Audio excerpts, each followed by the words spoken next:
turnaround shot by Kitchen. Rebounded by the Blue Hens. DeSimone itching at the end line. He may have been pushed down there. Leads to a whistle, and now we get the flag that was thrown from earlier. So Delaware is going to go up a man. Offsides against Ryan Tierney of Hofstra. And Delaware hasn't had much time of possession. They're up 1-0, but they really haven't had the ball other than just as they were waiting for this penalty. They haven't really had a chance to get any kind of settled offense in. So it'll be interesting to see how quickly they go to the goal here in this man-up opportunity. Kick out, DeSimone, a missile! 25 yards out, and the senior delivers. 2-0 Blue Hens. Dean DeSimone. And this is such an important part of the game. Even if you don't have a ton of time, if you can capitalize, they had the in-tight goal on transition, they're able to score a man up. If you can capitalize in these short bursts, it doesn't matter if you lose every face-off, as long as you play stout defense, you can have these short times of possessions. But as the game grinds on and wears down, those things are going to start being slower paced and more tiring. So they need to make sure they can rack up as many goals as they can in these quick bursts. So that way, as the game wears on, they're able to maintain that lead. More than midway through the opening quarter, Delaware with goals from freshman Ty Kurtz and senior midfielder Dean DeSimone from West Deptford, New Jersey. Came into this one 5th in the conference in shots, sitting behind Charlie Kitchen, also Hofstra's Ryan Tierney. That little shovel attempt by Ilardi broken up by the Delaware defense.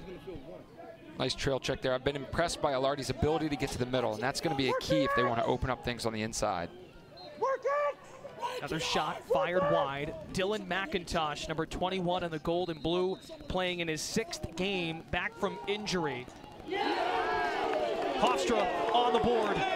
A much-needed tally to get within 1.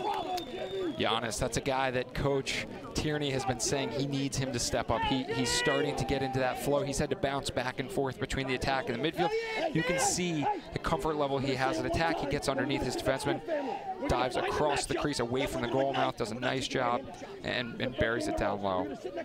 You asked Coach Tierney, you know, as far as offensively, that there's a guy or two that you're looking to step up, and I think the common theme for Hofstra, it has been the senior Jimmy Giannis coming in again, just 13 points. You look at his career numbers, 73 points in a Pride uniform, 50 goals. He had 35 points last year, 24 of them goals.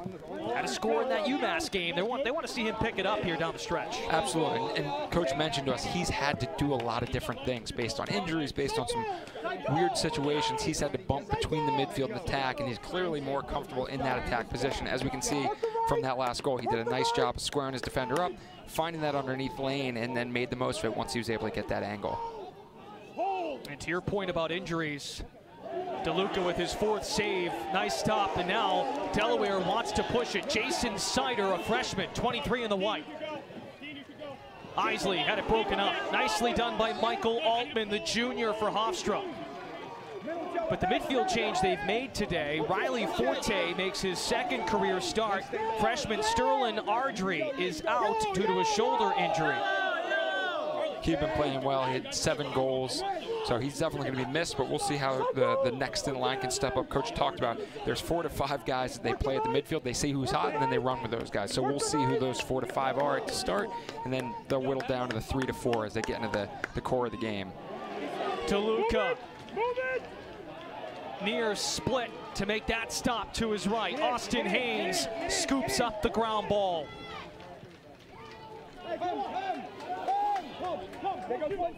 So Towson made a little bit of noise in that game against UMass earlier today. That one down at Johnny Unitas Stadium in Towson, Maryland. But if you're joining us now after that one, a 14-10 win for UMass on the road. So the Minutemen are 3-0. Towson is 2-1. And the good news for Hofstra, should they come out with a road win today, Hofstra's got a head-to-head win with UMass from last week. So for both teams, there is a lot at stake, Delaware and Hofstra. UMass, pardon, is now 2-1 in the league. That really opens the door for Delaware here if they can get this win today, or for Hofstra, like you said, with that head-to-head win, UMass being the favorite with that loss to Hofstra really makes the CAA, these next 3 weeks are going to be incredible. Complicates a lot of things should Hofstra come out with the win. Off-balance shot. That was Bryce Reed, the junior for Delaware. And we get a whistle on the far sideline by the 15. There was a push out. Possession stays with Delaware. Shot clock is under 20. Feet in front, a lot of breathing room, but a save by Casey. What a save. That's all you can ask for. In front of the goal, 5 yards out, no one within 5 yards. You gotta bury that. He probably could have stopped, turned, take 3 more steps right towards the goal, but great save there by Bobby Casey. Joe Isley with some excitement, the captain for Delaware. As you said, Mitch, a lot of breathing room. Bryce Reed down the left alley. Kurtz whips it around to DeSimone. And this is the first settled 6-on-6 we've really seen from Delaware. They haven't had many opportunities to settle the ball down, get everyone to get a touch. So this will be the first time they actually get a look at their offense. DeSimone with a nice dodge, keeping Griffin Barnathan, the shorty, off balance for Hofstra. And on the shot, Kitchen backs it up. There's a little confusion here by the refs. The official from just up top by midfield outside the box did rule possession stayed with Delaware. Blue Hens give it right back. And I think Hofstra, what they've done best so far defensively is have their sticks up in lanes. They've knocked down passes. That fast break we saw earlier in the game, they knocked down. That one they knocked out of bounds. So it's kind of like basketball. Now with the shot clock, it's even more important. It's okay if you knock the ball out of bounds as long as you take away a scoring opportunity. And that kills a little bit of clock and gives them a little bit of a tighter squeeze offensively. Ryan Kennard drops it off to Giannis. Rather, it's Tierney. Matt Elder actually throwing up top to Tierney. Over and back. So a violation now gives possession to the Blue Hens. Kitchen has one-on-one along the goal line. Broken up. Michael Altman's been a stud defensively. The junior from Severna Park, Maryland, making his presence felt early at Delaware Stadium. Brendan, I'm also a Severna Park native. He went to the rival Chesapeake High School. That's right. While I was a Severna Park High School guy, but great to see Anne Arundel County represented here. Altman, an All-American there, and a public school All-Maryland first team selection as a senior at Chesapeake Senior High School. Both teams defensively have been really tough up at the midfield line, not giving up a ton. We saw Hofstra initiate from X with some of those midfielders. Elder brought it behind. I'll be curious to see if both teams do a little bit of inverting this game to try to break down those short stick defensemen behind the goal instead of up top. Altman the pole, makes Kitchen get rid of it, but it's Kurtz on the doorstep. Kitchen can create, never mind finish. Delaware on top 3-1 at home. Nice little two-man game there. A little bit of a miscommunication, and we see a short stick behind at X, just like I talked about, trying to get those short sticks away from their comfort zone up top where they have all that room. They know where the slides are coming from. Bring them behind where it's a little less comfortable, make them play a pick, and you see what happens. Perfect results there, and Kurtz is showing that Canadian finish. His Ontario hands inside, making the most of every opportunity once he gets above GLE. He's got his little maple leaf flag there on his helmet. Yeah, he's from Puslinch, Ontario. Ty Kurtz, 3 straight games with multi-goals. Had the 7 against Fairfield, 2 last week against Drexel, and now 2 in this one. Herber wins the face-off, but Seth Tierney, the head coach, wants to talk it over with the Pride, down 3-1. We still have just about 90 seconds to go in this opening quarter. So just to get everyone on the same page, UMass won today at Towson, so the Minutemen are now 2-1 on the season after losing to Hofstra last week. Towson drops to 2-1, so you've got two 2-1 teams. Here's a case today where Hofstra comes in at 1-1 in the league, a head-to-head win over UMass, a loss to Towson. So Hofstra's 1-1, and Delaware has a chance to be the only undefeated team in the league if it comes out with the win today.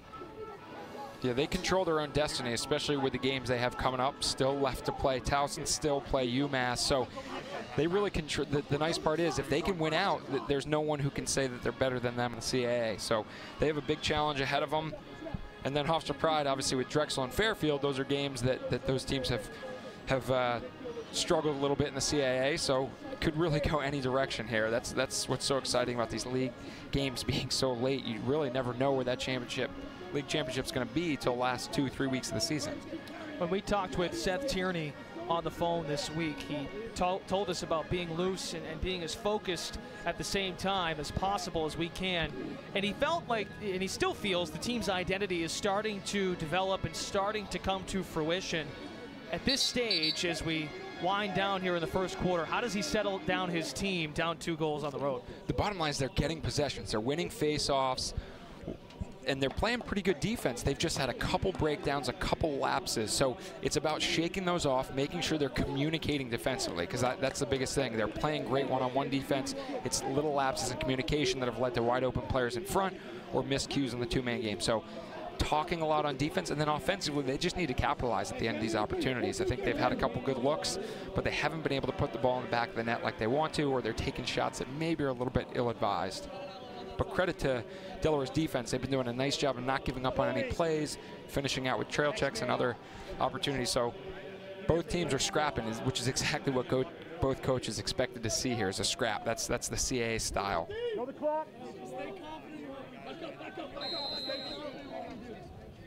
So out of the Hofstra timeout, it is Pride possession.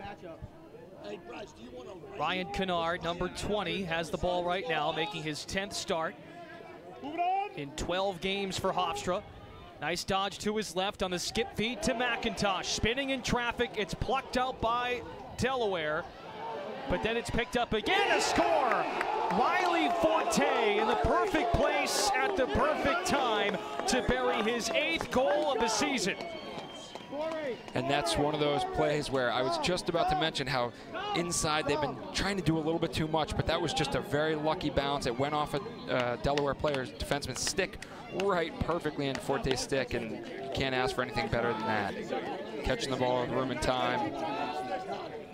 Matt DeLuca did his best there, but that's tough. You're facing down a shot from 7-8 yards with no one on his hands.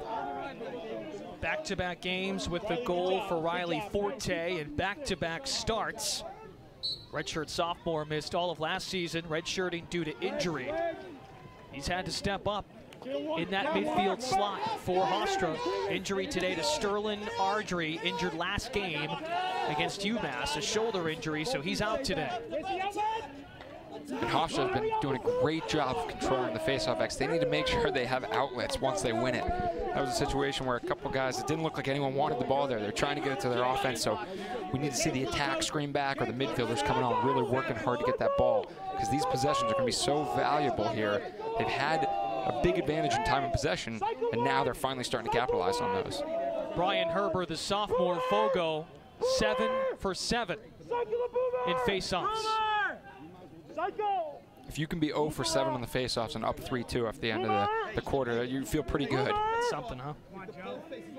Herber getting an opportunity this season in place of Kyle Gallagher, who transferred to Penn. Seth Tierney said the first person he called upon Gallagher's announcement was Brian Herber, and he said, "You're up." And he has taken the reins, 53% at the dot this season. We have less than 9 seconds to go. Hofstra backs up the ball. Giannis in front looking for McIntosh.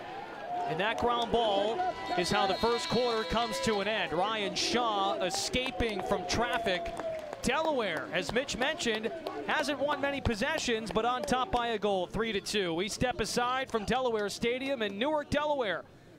The Blue Hens on top of the Pride, 3-2. You're watching the CAA Game of the Week on LAC Sports Network. What's up? Welcome into the Ellison Broadcast Center. I'm Megan Triplett, and during this quick break, if you missed our earlier CAA game that was on right here on Ellison, you missed quite the game. Here's what happened. Going into this game, Towson was 2-0 in league play while UMass was 1-1. A lot of implications. UMass beat Towson twice last year, so Towson wanting revenge on their senior day. First quarter, UMass already up 4-1. That's Ben Spencer coming right down the left side to make it 5-1. They would have a 10-2 lead at the half. Let's go fourth quarter. They're up 13-5.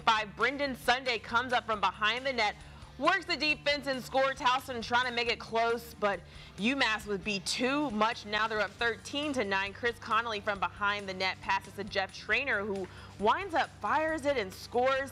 UMass goes up 14-9, but UMass goes on to win this one 14-10 to spoil Towson senior day on Saturday.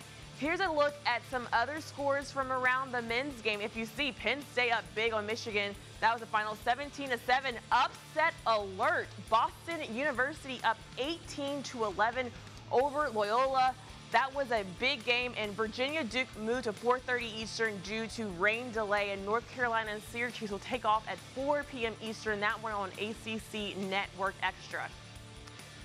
We'll see you tonight for Lacrosse Now at 9 p.m. Eastern.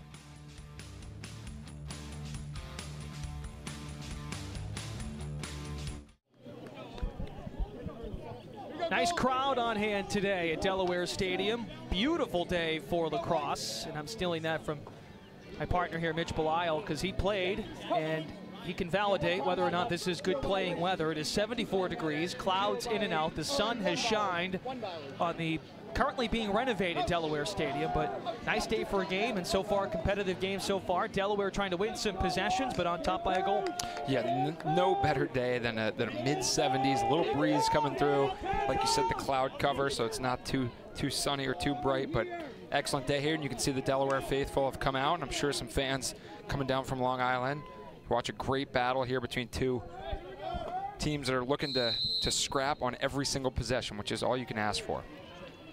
Herber wins another face-off for Hofstra, number 1 in the gold. He is now 7 for 7. Why not take it to the house? Save DeLuca. Brian Herber wanted all of that, but reminder, Ben DeLuca has been one of the best goalies in the country.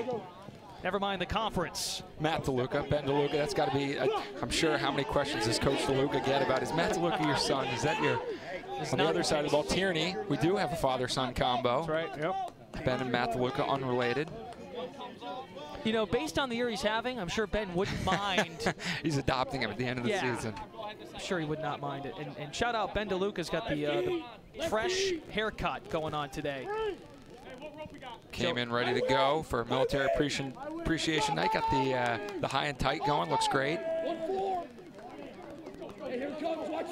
Delaware now shooting on the right of Raymond Field. Isley circles it back. DeSimone got rid of it. Now it's underneath at X for Charlie Kitchen, who has yet to score a goal but has a couple of assists so far. Two-man game with Kurtz. Altman on Kitchen. Shot clock is down to 12. DeSimone feeding in front. Nicely done by Casey to be aggressive and drag it out. The shot clock does reset, and a score. There is number 1 this afternoon for Charlie Kitchen, up to 29 goals in 2019. Great skip look there, and I think Hofstra, I couldn't tell if they had actually settled into a zone or they were just playing so tight that it looked like a zone, but great job getting the ball up after that shot and that reset, and then finding that skip lane. Charlie Kitchen, while he didn't have a goal on the day, he had 2 assists, so now 3 points of their 4 goals. Coach Tierney knew that was going to be the case. He is a playmaker. Whether the ball's in, when the ball's in his stick, he's looking to do something, and we've seen that now with a goal and 2 assists already. Keegan Santos had to make a decision defensively for Hofstra, whether or not to creep out up top and defend a potential outside shot or put some extra pressure on Charlie Kitchen. Nicely done by Ryan Shaw, who does take face-offs for Delaware. In there for the sophomore Joe Lenskold. So a win for Delaware at the face-off dock. First one of the day. Shaw took 7 face-offs against Drexel and won 3 of them. last Saturday.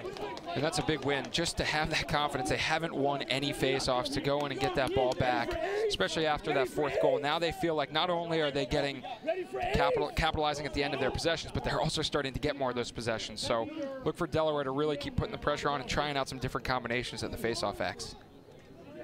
Blue Hens by 2 early 2nd quarter. Delaware has a chance to control its own destiny and go to 3-0 in the conference. Hofstra can be right in the thick of it with UMass and Towson. Shot coming in, a score, Bryce Reed. Tiptoes in and fires easily. Beats Bobby Casey, it's 5-2 Hens.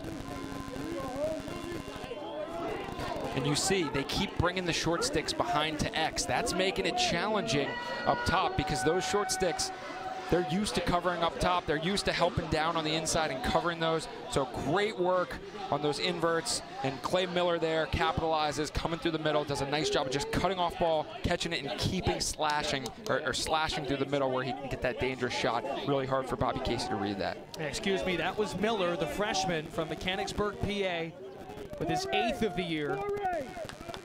Bryce Reed wears number 27. See if Delaware's generated any momentum at the dot. Right on top of the Blue Hens mascot. Herber rips this one away. Nice move through the middle by Corey Kale, the shorty. And this is that area of decision making now. The look.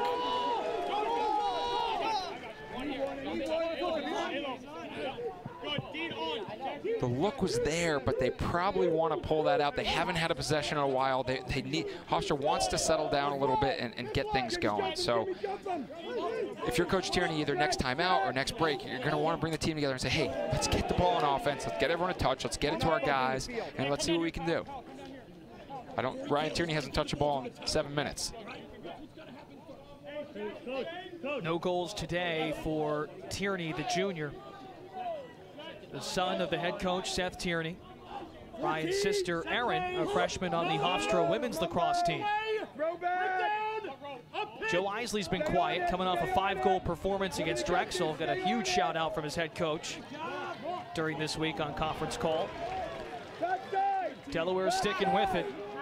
Hofstra, again, getting those sticks in those lanes, making up for tough plays, making up for issues, and they're able to knock down a lot of passes and create opportunities that otherwise wouldn't be there. Eric Wentz, substantial pressure on that Delaware offense, 37 in the goal, the junior for the Pride. He did not play in that UMass game, had some hamstring soreness. He's in there today as a starter. 5-2 Delaware, 4 minutes in, 2nd quarter. And Hofstra, this is the first settled possession they've had in quite some time, so they're going to want to get around, get everyone to get a touch for the ball, and I would look for Ryan Tierney to be the one who shoots this ball. Ilardi drops it off to Giannis, but it's picked apart from behind. Nice trail check by Hofstra. Owen Grant, 81 in the white. And it's picked up once again by Delaware. Jackson Finnegan, the two-way midi. I mentioned this, the active sticks. Got a fast break here. Bruner to Isley on the doorstep. Kitchen using his body, throws it from his knees. It's wide, but nice idea. That might have been 6'4" Kitchen. That might have been a spass. I think that was a shot pass, kind of in between those two. But he had that one hand. He really got a lot of mustard on that. If he put that on goal, that might have had a chance. Mustard in the kitchen. So I mentioned Hofstra's sticks, very active defensively. I've been really impressed with Delaware's trail checking. They're not getting beat necessarily, but once the player gets by them by a half step, they're doing a nice job of being patient with those trail checks and either disrupting a pass or sending shots wildly off to the side. What Ben DeLuca loves about Matt DeLuca in the goal, his communication ability. Bounce shot misses from DeSimone. But that communication starts with Matt DeLuca, then Austin Haynes, the long stick, puts guys in the right position. That's why Zach Strasner, a junior, and Owen Grant, a freshman, have had great seasons on the closed defense for the Blue Hens. It's helpful when you have good communicators there, and that comes with experience, and that's one area where Coach Tierney mentioned that's what they're looking for. They're looking for a little bit more cohesion on the defensive unit. You can see it. There's been little breakdowns based primarily on communication thus far in the game. See away. Danny, you're staring at it. Isley stopped by Bobby Casey. And one of the things Seth Tierney told us earlier in the week, it's been an adjustment with John Gorman, the new defensive coordinator coming over from Rutgers after 2 years there. Kevin Unterstein went to North Carolina sort of late in the fall, and making that change was a big adjustment for Seth Tierney to have the new defensive coordinator come on in and make some adjustments. Well, when you look at a guy like Kevin Unterstein, played at Hofstra, has been so familiar, such an integral part of that program. Wow. That one might count. Ryan Tierney just tased the top of the net. And it may have hit underneath the crossbar over the goal line. That's a goal for Ryan Tierney. What a shot. Just a quick split down the alley, and how that found the back of the net, I have no idea, but the way it came out, you could tell that. Switch it over to left hand, almost no angle there, just slips it past DeLuca there, short side, and kind of hugs all the way along the inside in the top shelf and then bounces out. Great shot there, almost with no angle. He's made a ton of individual plays this season to keep Hofstra in games. Coming in, Tierney had 32 of the team's 96 goals. That's exactly 1/3 of the team's scoring production. Yeah, he's a guy they're going to rely on, so him having not been on the scoreboard until just now, you can see that gave them a lift. You could hear the energy, feel the energy. And again, get that win at the face-off X like they were having earlier in the game, start to get some possessions, you can build off that. Now they need to make sure that they're capitalizing here at the end of every possession, even if it's not a goal, getting good quality looks that make Matt DeLuca feel a little less confident each time. First score for the Pride in the second quarter. That halts a 2-0 run by Delaware. Some patience here from Giannis. Brian. Dodging right alley, Giannis, a lot of room, and he scores. Waved off, crease violation. No argument from the Hofstra sideline. That was a lapse of judgment there by the Delaware defense. And Giannis stepped on the crease. Yeah, tried to force him underneath, didn't realize how close to the goal he was. He was able to just take a straight sprint, and he must have just tiptoed on that line before diving, because it looked like he was diving across the goal face, which is allowed.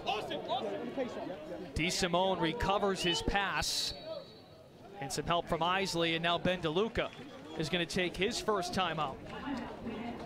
Here's a look, and clearly good call by the referee. Right is over the crease line.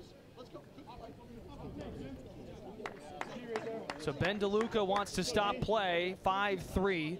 Blue Hens in front. There's Seth Tierney, the Hofstra head coach.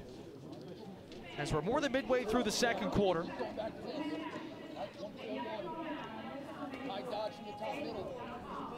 Beautiful day here at Delaware Stadium. A lot of cloud cover now to sort of alleviate the heat that has covered Raymond Field today. What's the discussion, Mitch, between Ben DeLuca and his crew? It feels like Hofstra's defense is starting to pick up some pressure here and find some angles defensively on this Hofstra offense. Yeah, Coach Luke is saying, hey, offensively, let's make the smart play. It's working, right? We're able to capitalize when we're getting the looks, when we're finding the easy passes and the skip passes. Let's make sure that we're not trying to force things inside. Let's make sure we're not trying to make the home run play every time, because the little chip away plays, the finding the little gaps in the seams, that's what has been working. Defensively, I think they're doing a nice job. They just need to make sure to stay vigilant, like you said. It wasn't so much falling asleep, but Haynes had his back turned as Giannis ran right off his back and dove across the crease. So making sure that everyone's aware, knows exactly what's going on there is what he's trying to get everyone on the same page. We're up 5-3. Let's not let our guard down. Let's go out and win this next 7 minutes and 20 seconds. Delaware at 9-2 overall, the best start or 11-game sample since 2006 for the Blue Hens. That year they won the national championship. And Delaware in search of its first CAA title since 2011. 2-0 start in the league. Hofstra, a couple years ago, a #1 team in the country at one point. Heartbreak to UMass in the CAA tournament. Last year, just a 6-8 record at 4-7 this year. But a lot of bumps and bruises, as every team goes through. But Seth Tierney feels his team is starting to find its identity. Down 2 goals on the road to Delaware. Blue Hens ball. Isley skips a pass in deep. Off the back of his stick, it trickles out of play and picked up by Hofstra. I'm sure Coach Kowski's saying, man, we just talked about making a smart play. Now, I think he was open, just got to catch that ball. That was a good look inside. But again, you want to make the defense work. Don't just give them turnovers by throwing the ball and bounce it out of bounds. So make that defense work, make them have to slide and recover. And that was a situation where they didn't make the defense do anything. Delaware now has 8 turnovers. Hofstra has 11. Hofstra only gives up the ball 16 times a game. That's second best in the conference at 11 so far already. We still have 6 minutes and change to go in this first half. Austin Haynes hustling for that ground ball. He got there. Maybe a fast break here. Bruner stops on the brakes and feeds to Isley. Speaking of turnovers, that was a caused one by the Delaware defense. And we have a flag coming in. A ton of flags now, 3 of them sitting out on the carpet. We got 7 yellow on the field. That's not allowed. I'm sorry, 8 when you include the goalie. That's not allowed in most ways that they play the sport. Hofstra in the gold uniforms today. Delaware in the home whites with the blue numbers. Isley has yet to score today. 5 goals last week against Drexel. Let's go, dig in! DeSimone calls Riley Forte to his left. And Hofstra has an extra defenseman. They're offsides with too many men, so they have an extra guy. So if they get scored on here, you're going to be real frustrated if you're Coach Tierney. So you almost want to just either double the ball right away or sit someone in the middle and have them be that designated slide man with no pressure. Bryce Reed scampering in, got the pass, and realized he had no shot, so he dropped it off to Kitchen. Ill-advised pass. It is against Hofstra, those flags that came flying in. Griffin Barnathan, the short stick defensive midfielder who is a senior, serves this penalty, so it's a man up for Delaware. Both teams this last back and forth have had key opportunities right in front where they just haven't been able to handle it. Alardi did a nice job of dodging down the alley, drawing the slide, found Riley Forte wide open in the middle, and Riley couldn't handle it. They did a nice job on the other end. Delaware finding an open man, they couldn't handle inside. So there is DeSimone with another downtown bullet. Second today for Dean DeSimone, his second of the year on the man up. And Delaware now is doubling Hofstra 6-3. And who'd that come from? Charlie Kitchen. Charlie Kitchen has been dishing them out from the kitchen here, his 3rd assist of the game. Same exact look as the very first goal of the game, or I'm sorry, the second goal of the game.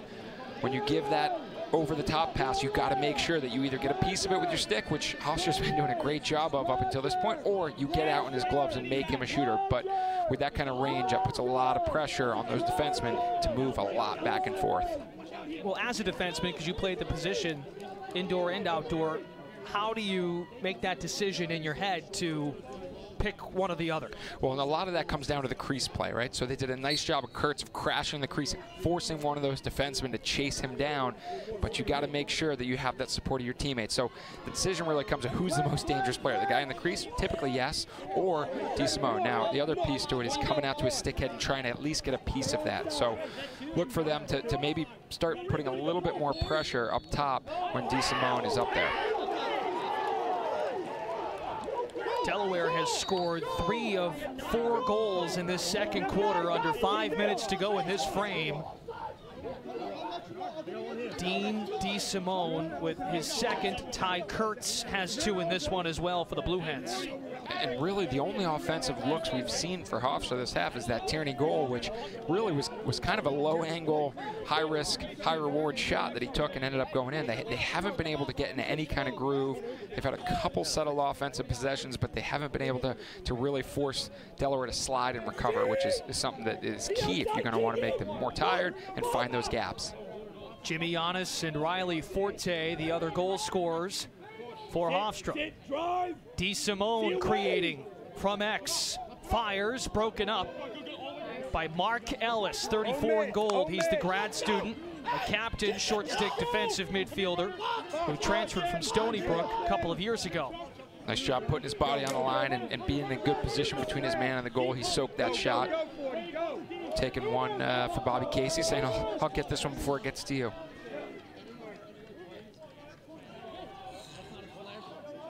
.60 seconds still remain on the shot clock. As Mitch mentioned, Hofstra hasn't generated many looks on offense. They'll take their time.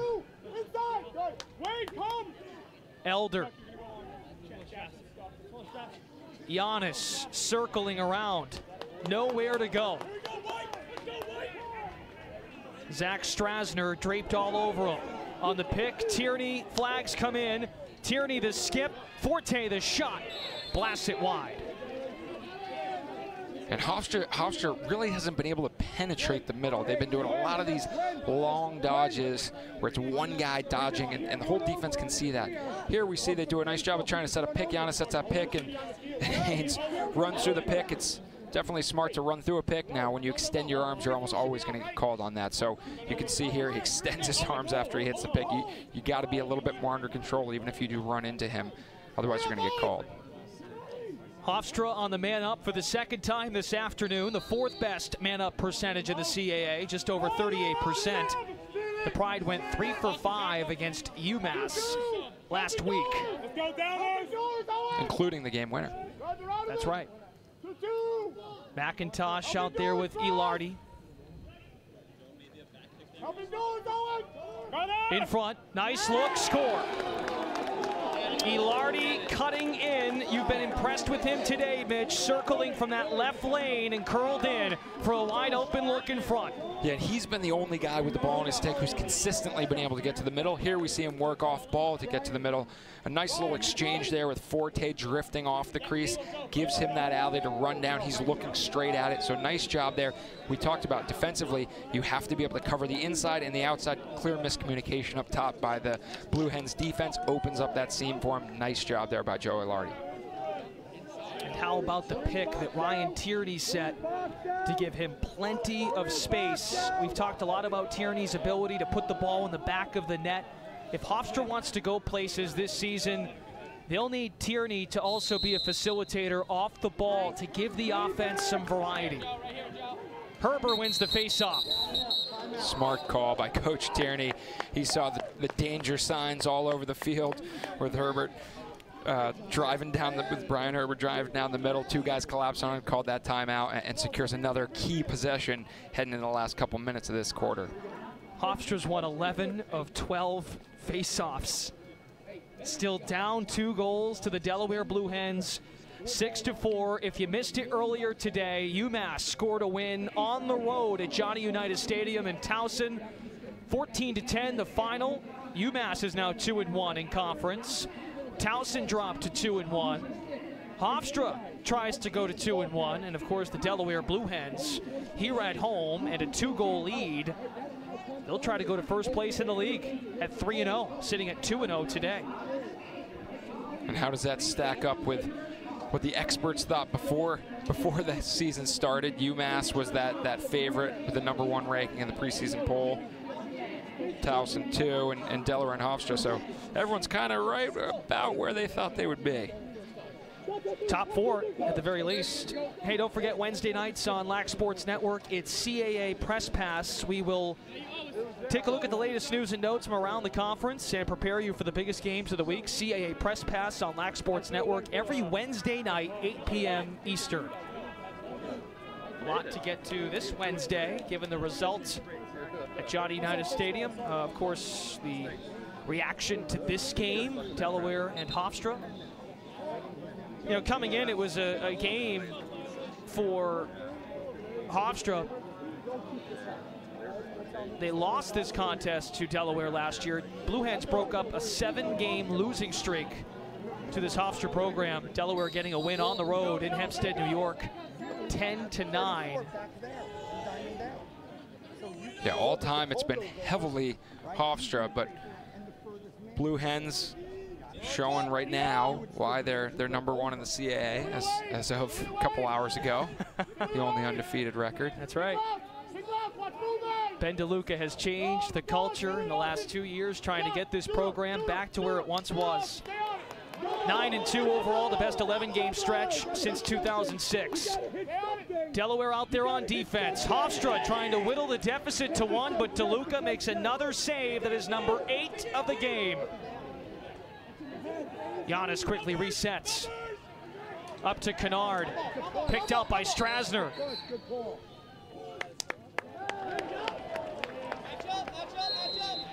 And that was a little bit of a, I did not see a push there, a little bit of a scramble situation, but Hofstra's lucky to keep that one and get another look. Now it finally feels like they're starting to get into a groove.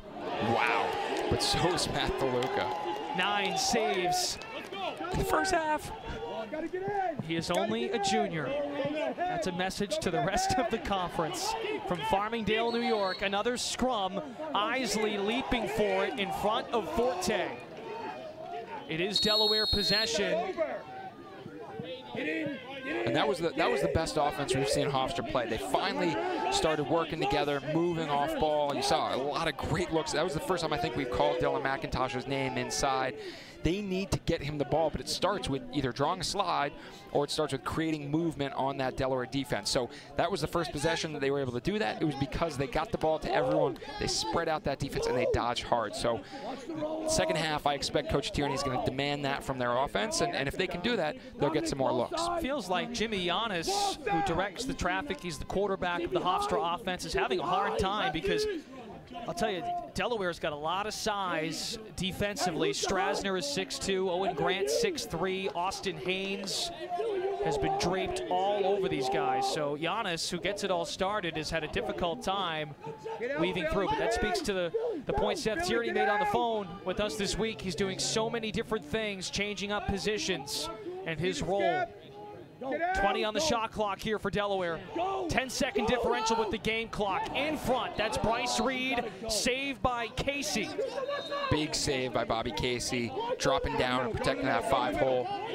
That's one of those looks where you want to change planes as you're coming around, but at the same time, they've scored on that 5-hole wraparound 2 or 3 times already this game. So not a bad look, but Bobby Casey doing a nice job of covering that up.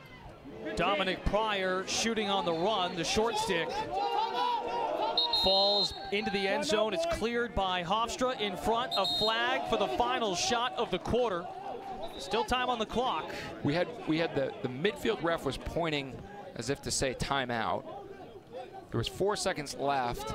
I don't think the refs were on the same page when they blew this in, and then we had a flag towards the end. So I'll be curious what they call here. I think Coach DeLuca, it looked like they were pointing as if Coach DeLuca had called a timeout. Maybe they were going to check the clock for time, but a little bit of confusion. The refs are going to figure it out. We see the clock has been reset to 4.1. That's how much time there was when the ball was on the end line when Giannis picked it up. Possession indeed stays with Hofstra. Ben DeLuca out to talk to crew. So it was unnecessary roughness. 1 minute, 34, unnecessary roughness. So a penalty against Ryan Shaw of Hofstra for unnecessary roughness. A 1-minute penalty that will bleed into the second half. Ben DeLuca looking for an explanation.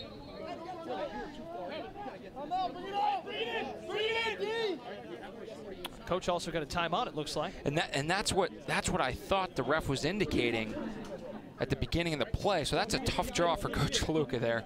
I mean, smart to, it's not like you're going to need another timeout. He has one.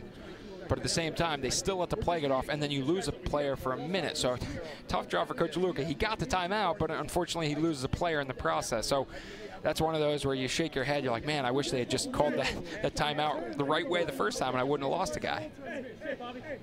So 4.1 seconds remain. Hofstra possession on the left of Raymond Field inside Delaware Stadium. Renovations still taking place here in Newark. I heard the number $60 million getting tossed around down on the field today to get this stadium renovated. And of course, there's a ton of history here. Lacrosse, football, there's a lot going on here at Delaware Stadium. Some great names have come in and out of this stadium. Lacrosse, football, of course. A lot to look forward to if you're a student athlete or even just a fan of Delaware athletics. You bring up the 2006 Delaware team we've brought up a couple times. They had guys like Dan Deckelbaum, Jordan Hall, guys have gone on to continue playing and done such good things. Those were some strong teams. 2007, my senior year, we saw the Delaware Blue Hens against Johns Hopkins in the Final Four. We played Duke, they played Hopkins. So definitely a rich history of tradition here with the Blue Hens program. And you mentioned Coach DeLuca changing that culture. He's a guy that I pretty much learned all my defense from. He was the defensive coordinator during my time at Cornell, but great to see him really embracing it. And as you mentioned, with the giants and athletes they have on defense, they've got a lot to build and a lot to work with. Ben DeLuca, 18 years with the Big Red, a couple of years with Harvard before taking the head coaching job with Delaware, and his Blue Hens up 6-4 at halftime, in position to go to 3-0 and first place in the CAA. We'll see what type of adjustments Hofstra and Delaware make at halftime. We'll step aside from Raymond Field inside Delaware Stadium. 6-4 lead for the Blue Hens. We'll toss it now to the LSN Broadcast Center. They told me that they wanted me to do it.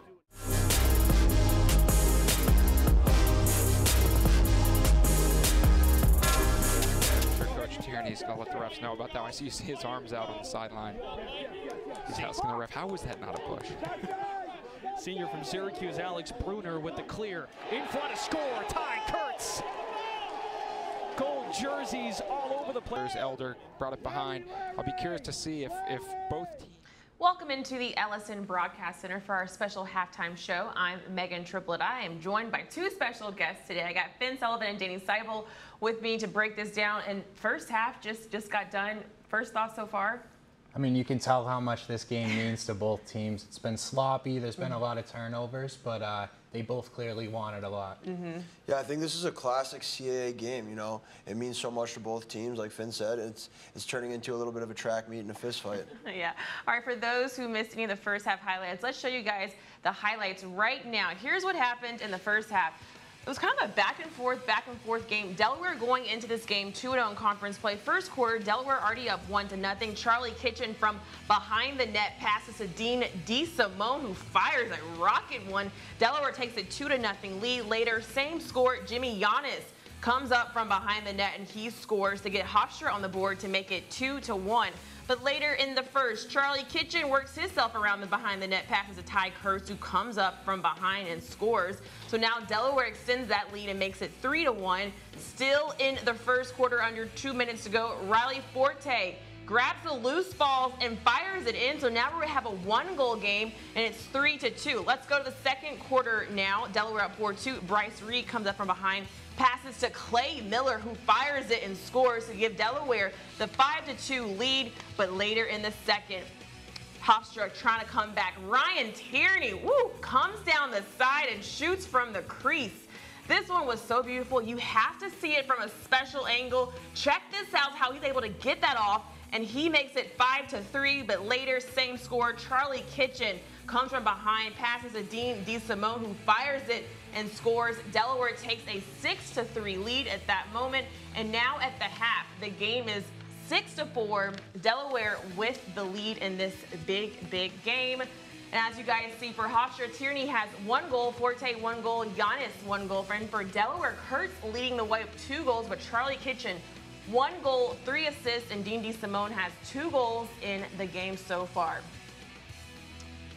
And check out the first half stats of how we got here. So Hofstra has 13 shots on goal to Delaware's 11, but the big thing is the saves. Delaware with 9 saves in the day, Hofstra with 5, and face-offs went Herbert's having a day. 11 face-offs wins. Delaware has only won 1. They've used 3 different players to try to get it going for the face-offs, but Delaware still on top. All right, so guys, let's break this down. I think a big storyline is that face-off position. Herbert's having a really good day, but how is Delaware still able to capitalize and have the lead in the first half? Well, like I was talking about in the opening, it's been a pretty sloppy game back and forth, and I think Delaware is capitalizing on a lot of the ground ball opportunities in between the lines that they've been getting. They're pushing transition, and Hofstra's a little bit too packed in, I think, on defense. They need to get out and spread out on hands a little bit more. They're packed in kind of all on the crease around 10 yards or so, and so they need to spread out a little bit more and get out on shooters. Yeah, I've touched upon before that I think, in my opinion, the face-off position, is the most important position in lacrosse, especially in today's game. And I think, Hofstra really needs to capitalize on these extra possessions. Delaware is doing a great job defensively and in riding to get the ball back. And they're capitalizing right now on the offensive end. But for Hofstra to get back into this game and win the game, they really need to value the ball and take care of the ball, especially with the extra possessions their face-off guys giving them. And speaking of Delaware only 2 losses on the season. They're 2-0 in conference play. Have we kind of slept on Delaware? Because this team is looking really good so far in the first half.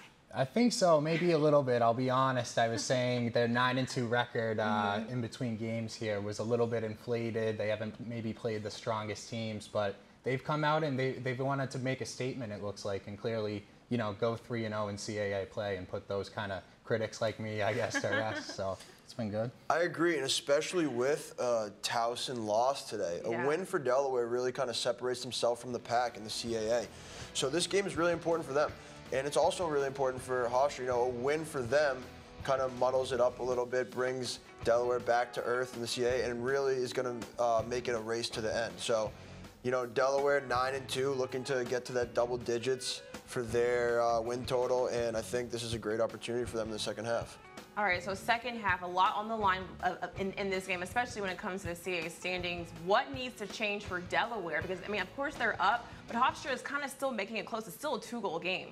Yeah, I think you start with the face-offs, right? Like 11-1, that's a tough split, for any team. So if you can get closer to maybe at least 70%, 65%, that would, I think, be the area, muck it up at the face-off dot for Delaware is what I'd look for them to do.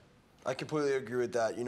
Hofstra is a very dangerous team, especially when they're winning so much of the face-offs, right? If you're getting possession of the ball, you can come back at any time. So Delaware is really going to have to kind of separate themselves, get more of a cushion of that lead if they want to hold on to it, because, Hofstra can strike at any time when they have the ball. I know both of you guys, during that game, we were all watching together. I know the goalie play has really, really impressed you guys. You all were super hype of how great Delaware is playing from that goalie position. Yeah, I saw a couple kick saves, and he kind of flared his leg out at one point and made a kick save. He's been incredible. Casey's actually been pretty good too, I think. He's just had a lot more shots, I guess, or from closer range than the Delaware goalies. But he's having a phenomenal game. I think Hofstra offensively, you want to work the ball a little bit more into the interior and try to get it to maybe McIntosh on top of the crease. Who's probably the player that stood out to you guys the most in this first half? To me, I would say Herbert. Going 11-1. And the Delaware goalie, Ryan Tierney's goal was phenomenal. But, I guess offensively, Delaware's Charlie Kitchen looks like he's gotten it going. So I agree with Charlie Kitchen. We've highlighted him before this year. He's really stepped up this season and been that quarterback for Delaware's offense. He's been able to distribute the ball as well as get goals on his own. So it's been great to see for him this season and in this game, and I think he's really the X factor for Delaware's offense. What does Hofstra have to do to not get Charlie Kitchen the ball? Because not only if he only has 1 goal, but then he's also amazing on assists too. He's got 3 assists in today's game so far.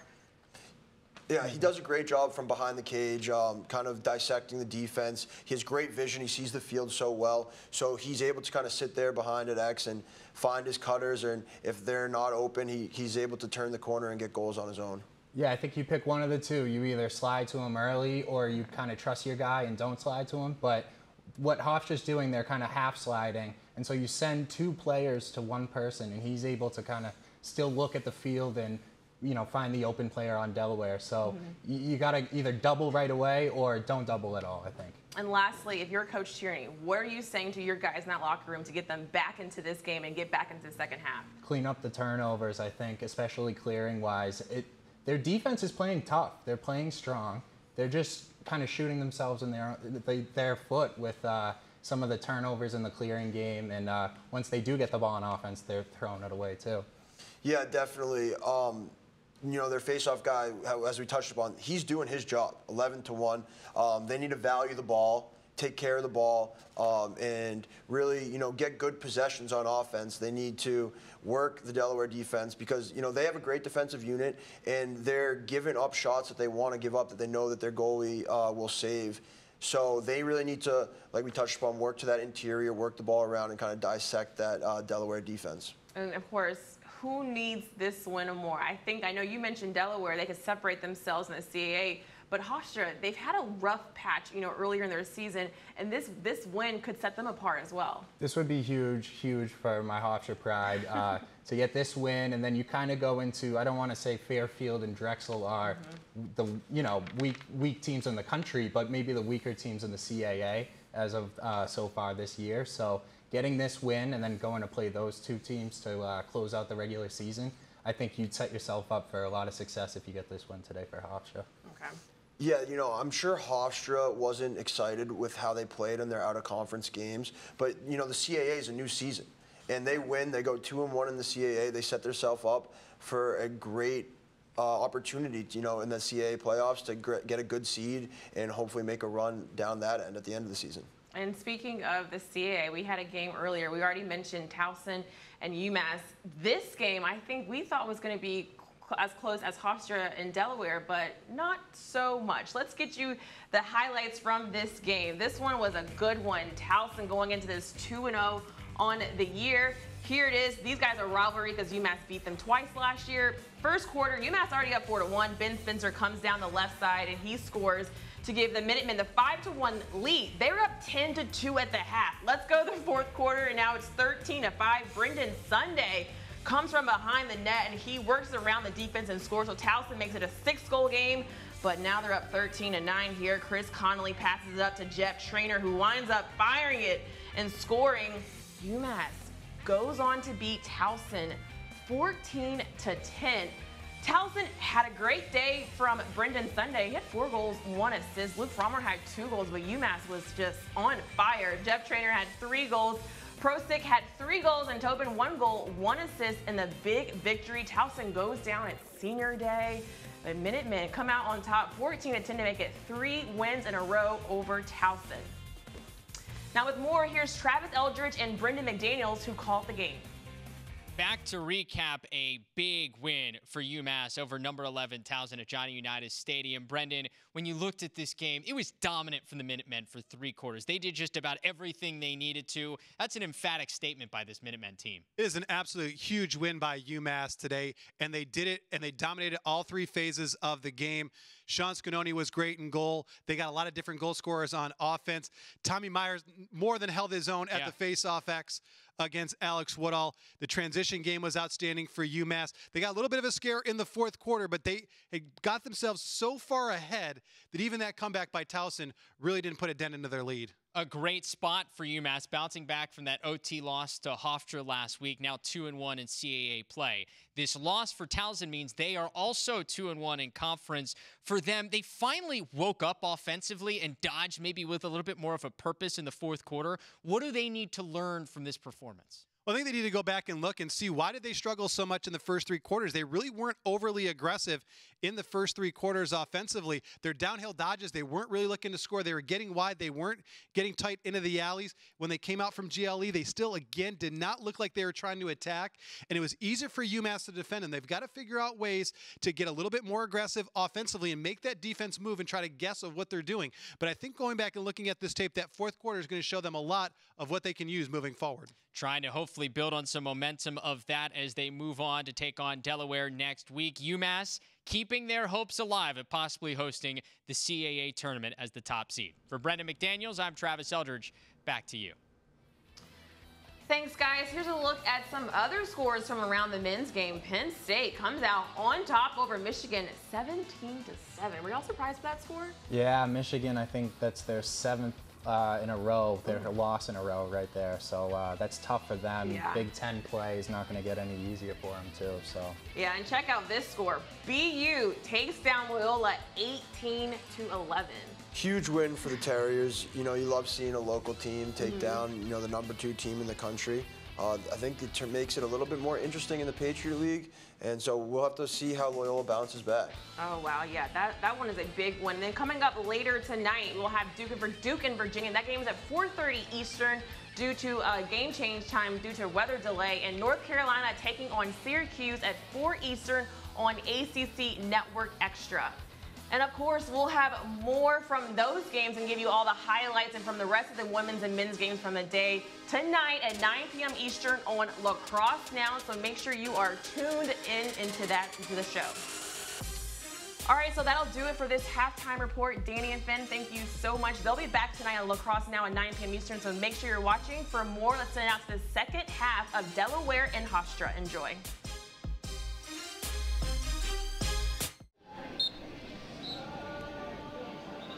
Back at a cloud-covered Delaware Stadium on Raymond Field. Hofstra in Delaware set for the second half. It's also the second game of our CAA Game of the Week package on LAC Sports Network earlier today. UMass with a 14-10 win on the road at Towson. And now the Delaware Blue Hens at 2-0 can improve to 3-0 and have first place all to themselves. Hofstra with a head-to-head win against UMass. If they win today, they go to 2-1 and create chaos atop the standings. We'd have 4 2-1 teams if Hofstra wins this lacrosse game. UMass, Towson, Delaware, and Hofstra would all be 2-1. Nothing like it in the CAA. Mitch Belisle, Brendan Glasheen. Mitch, a key for each team here as we get set for the second half. Hofstra has absolutely dominated the face-off X. They need to make the most of those possessions. I think that's the biggest thing. Get their attack to come get the ball and then have settled possessions where they get to the heart of the defense and get quality shots off. And then Delaware, conversely, they need to make sure they do a nice job of continuing to collapse on defense. They've done a good job of supporting each other and keeping those shots to the outside where Matt DeLuca has been able to gobble them up. And that's the man that they're going to have to stop right there, Ryan Tierney. 1 goal on the day, but he is the offense for Hofstra when it comes down to clutch time. So they're going to have to make sure that they're doing a great job of keying in on him and making sure he limits his touches. 18 shots in the first half for Hofstra, 13 on the goal, 5 saves for Bobby Casey. Hofstra man up, so they'll start with the ball, no face-off, and immediately they throw the ball away. Lucky to get that one back as it goes off Blue Hen's stick and out of bounds. And they're face guarding Ryan Tierney in this set, so making sure that he's not the guy that beats him, making everyone else do the work. DeLuca slides over, properly reads it, and gives his defense a round of applause. Still 52 seconds on the shot clock. And by locking off Tierney, you see that forces the Delaware players to drop into a box elsewhere. Ryan Tierney trying to set some picks on the inside, but really looked like they didn't have a game plan there. It wasn't like everyone's on the same page. Okay, they locked Ryan, what do we do now? So that's something that you can expect in Coach Tierney next time he gets the defense together. If they lock and man up, this is what we're going to do.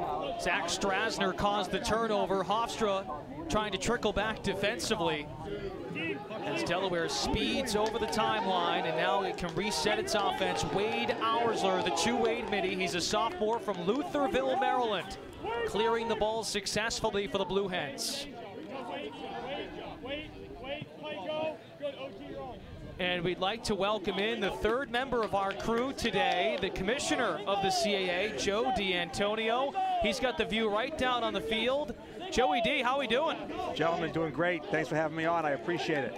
You are making quite the trip today, sir. You were at Johnny Unitas Stadium in Towson earlier today. What a performance by UMass. UMass played well. They really put it together today. Had a great game. When I left, I think they had an 8 or 9 goal lead. I think they pulled out a 14-10 win. So impressive day, certainly for the Minutemen. And coach, the CAA known for its hard-nosed brand. Ty Kurtz has a hat trick now for Delaware, scoring in front. Blue Hens extend their lead. Hey, Commissioner, I think a great way to start is take a look at what Delaware is doing with this stadium. You're looking right across with the renovations being done to Delaware Stadium, a staple in the CAA for several sports. Really cool what they're doing here. No question, it's going to be very impressive when it's done. You know, under the leadership of Chrissy Raywalk, their athletic director Dennis Hasanas, their president. They're doing a lot of great things here, and when this stadium's finished, it's really going to be spectacular. And from a lacrosse standpoint, Ben DeLuca in his second year as the head coach, trying to sort of not necessarily start a brand new culture, but, you know, live on Bob Schillinglaw's past, but also create something new and get Delaware back to where it once was in the lacrosse scheme. Getting to know Ben DeLuca, one of the newer coaches in the league, what's that been like? Well, certainly Ben has things going. He's a lacrosse guy, there's no question about that, and you can just tell in a short period of time he's turned the tide here in terms of their level of success. You know, W here today, they're sitting on top of the conference by themselves. Matt DeLuca jumps out, settles down his group to clear the ball here. Another stop for Delaware defensively. And the CAA with such a rich tradition, I mean, for a player who's thinking about coming to a CAA school, why should they do that? Well, I just think you look around the league, I mean, it's just so competitive. Great coaches, great players, and you can just feel the intensity when you're at these games. It amazed me when I walked in here, you know, leaving the game up at Towson. When you're on the field or you're in the stands, you can just feel the intensity of the league, and it's really something special, something we're very proud of. And any student athlete that gets an opportunity is really going to benefit from that. Another score for the Blue Hens. Charlie Kitchen in the thick of it, per usual. And Delaware is doubling Hofstra once again, 8-4. And this has been the recipe for success, Brendan. They've done a nice job of drawing the slide, finding the open man inside, and feeding it inside. It's not a complicated process. They are just doing a great job of keeping their head up. That's what I've by far been most impressed with this offense for Delaware, is every time they dodge, their heads are up, and they've been able to find those open players inside and get those easy dunks. The last two, Kurtz and Kitchen, basically back-to-back for each other. Nice job there in staying active in the crease, but also just keeping their heads up when they're dodging hard. And this time it was Kitchen playing in front of the goal, not at X. DeSimone has that ability to interchange his positions, and that's what's made Delaware potent offensively the last couple of weeks. When you look at the last three games, at Drexel, at Fairfield, at Michigan, at least 15 goals scored in each of those games. He gives so much credit to the defense, and shout to Matt DeLuca. He's now got 10 saves in every game this year for Delaware, but offensively, this team is starting to pick it up. And Coach DeLuca talked about the number being 10, right? They want to be over 10 offensively and under 10 defensively, and so they're starting to creep towards that number offensively, and a 4 looks pretty good. They're going to want to keep that number on the scoreboard as long as possible. That's been the recipe most of the year. Giannis drops it off. This is Elder, the freshman from North Carolina. A couple of North Carolina prospects on this Hofstra team. Doing a nice job recruiting down there. Elder spinning around. His bounce shot is picked up by Giannis. We talked about Mission Viejo, California. We talked about some players from Colorado. So we got a little bit of everything here. And it's great to see that across all different conferences. You're seeing players from all over the country come together. And if you're a great lacrosse player, you're going to be found. DeLuca, the moment he makes the save, he is directing where his defensive players need to go. Awfully impressive to see his growth from sophomore to junior year. And that's the big difference, is that experience level between him and Bobby Casey. Bobby Casey is playing great lacrosse, but he's still just coming into that role. We talked to Coach Tierney. He was actually named, Bobby Casey was named a captain by his teammates, which is incredibly impressive for a sophomore. First of all, for a sophomore, second of all, for the team to name him. But he will take that mantle from Jack Concannon. It's just taken some time. He's Mitch Belisle. I'm Brendan Glasheen. We also have the CAA Commissioner, Joe D'Antonio, joining us. 8-4 Delaware. Blue Hens have a chance to take over first place in the conference with a win at home this afternoon. Hey, Joey D, I think, correct me if I'm wrong, you're making plans to go to the Fairfield Drexel game after this one? That is correct. I'm probably going to head out just a tiny bit early before this one concludes, and I'll be hopefully at the second half of the Fairfield Drexel game, and I would have seen every team in the conference in one day. Has the conference got you a private jet yet? Is that in the budget? It's just outside of the budget. We've talked about it's just outside of the budget. Maybe a helicopter. That might cut into the Delaware renovations, unfortunately. Let's see if Ty Kurtz can keep it going in front to Kitchen. There was a trail check on the doorstep.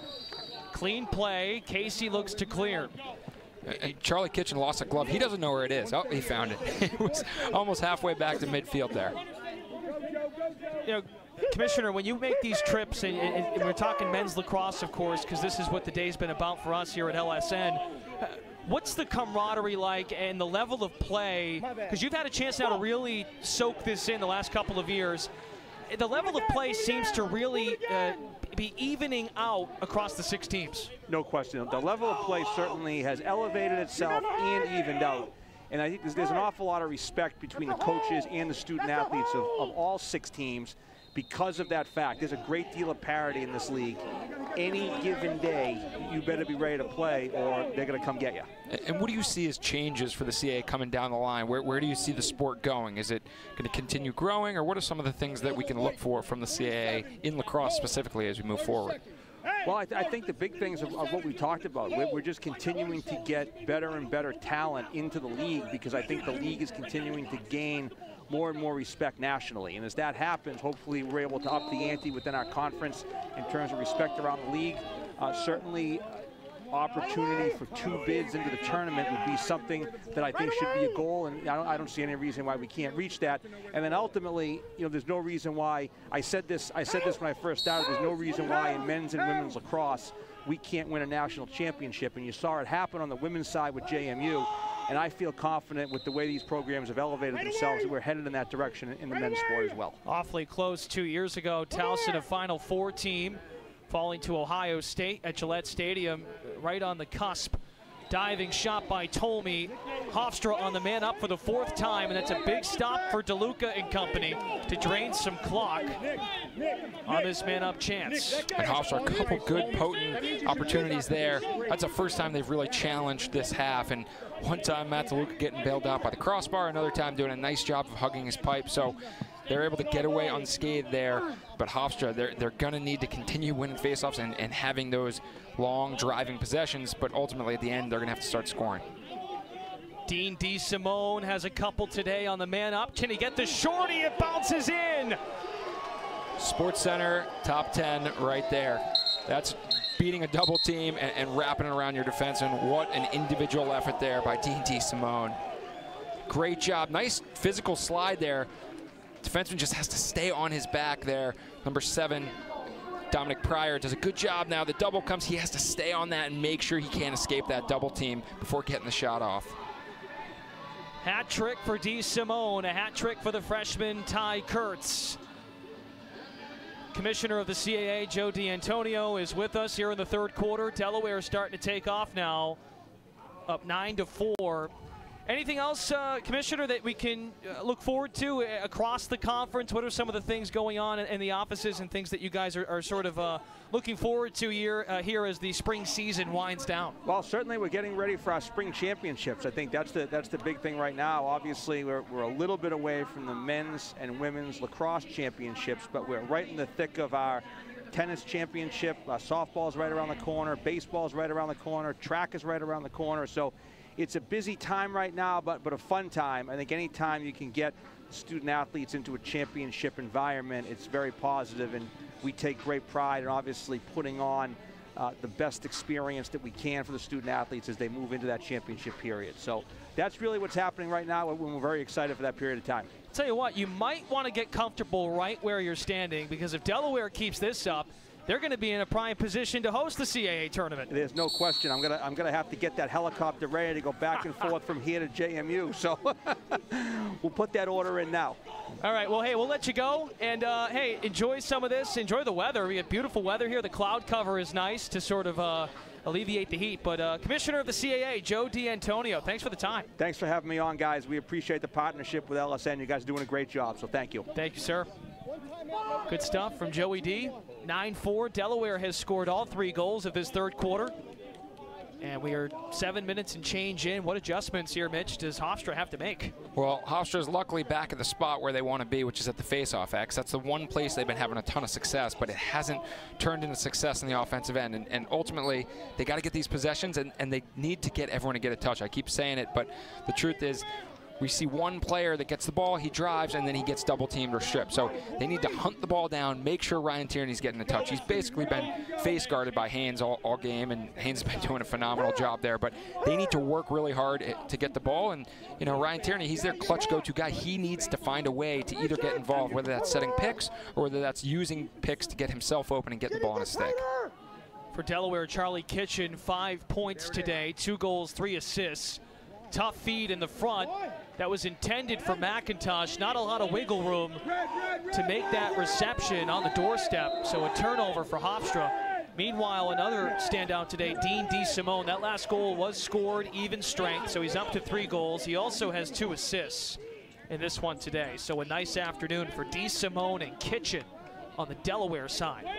Yeah, the names that we thought we'd be saying, we're saying a lot on the Delaware side.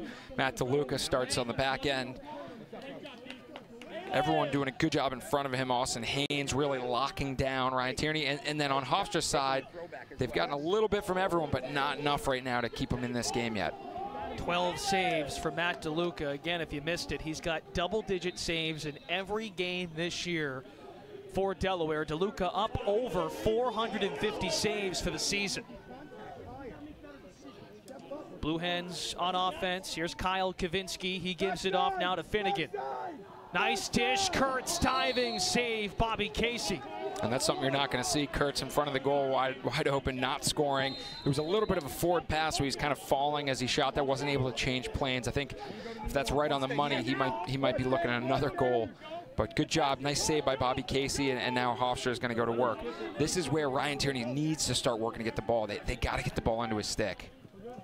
3-0 run for Delaware in the quarter. 9 minutes into this quarter. Giannis has a goal today, out to Ilardi. He also has scored.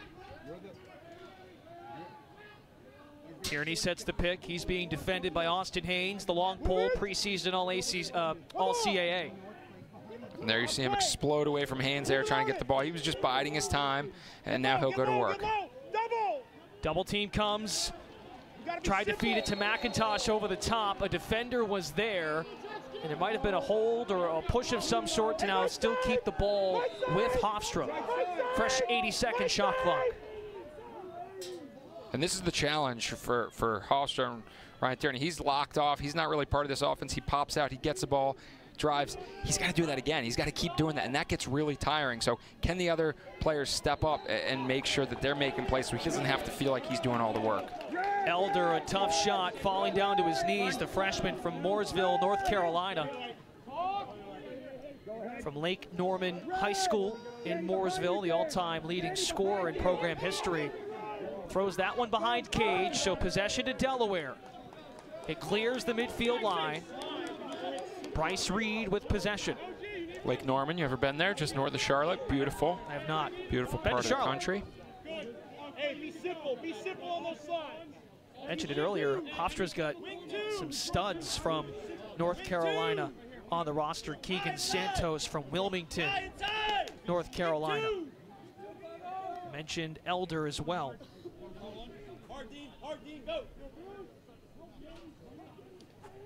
Blue Hens trying to extend the run to 4-0 as Isley swings it to Clay Miller.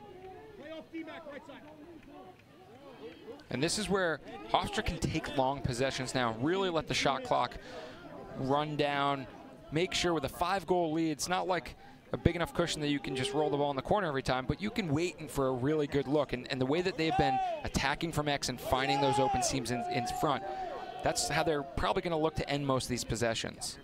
DeSimone draws a double. Trail check by Hofstra. That's been one of their strengths today defensively. And there is the long stick midi, senior Brian Philbin. The Pride trying to generate something in transition. McIntosh had it broken up. Pride have to settle. Great job by freshman Kevin McCormick there, getting his stick out in his gloves and making that tough for McIntosh to handle that ball. He's from Farmingdale, New York, just like his goalie, Mac DeLuca. 3:30 left in the third. Right side! Right side! Delaware wins today. The Blue Hens go to 3-0, first place in the CAA. If Hofstra wins, we have a four-way tie, 2-1 teams in the CAA. Would be something.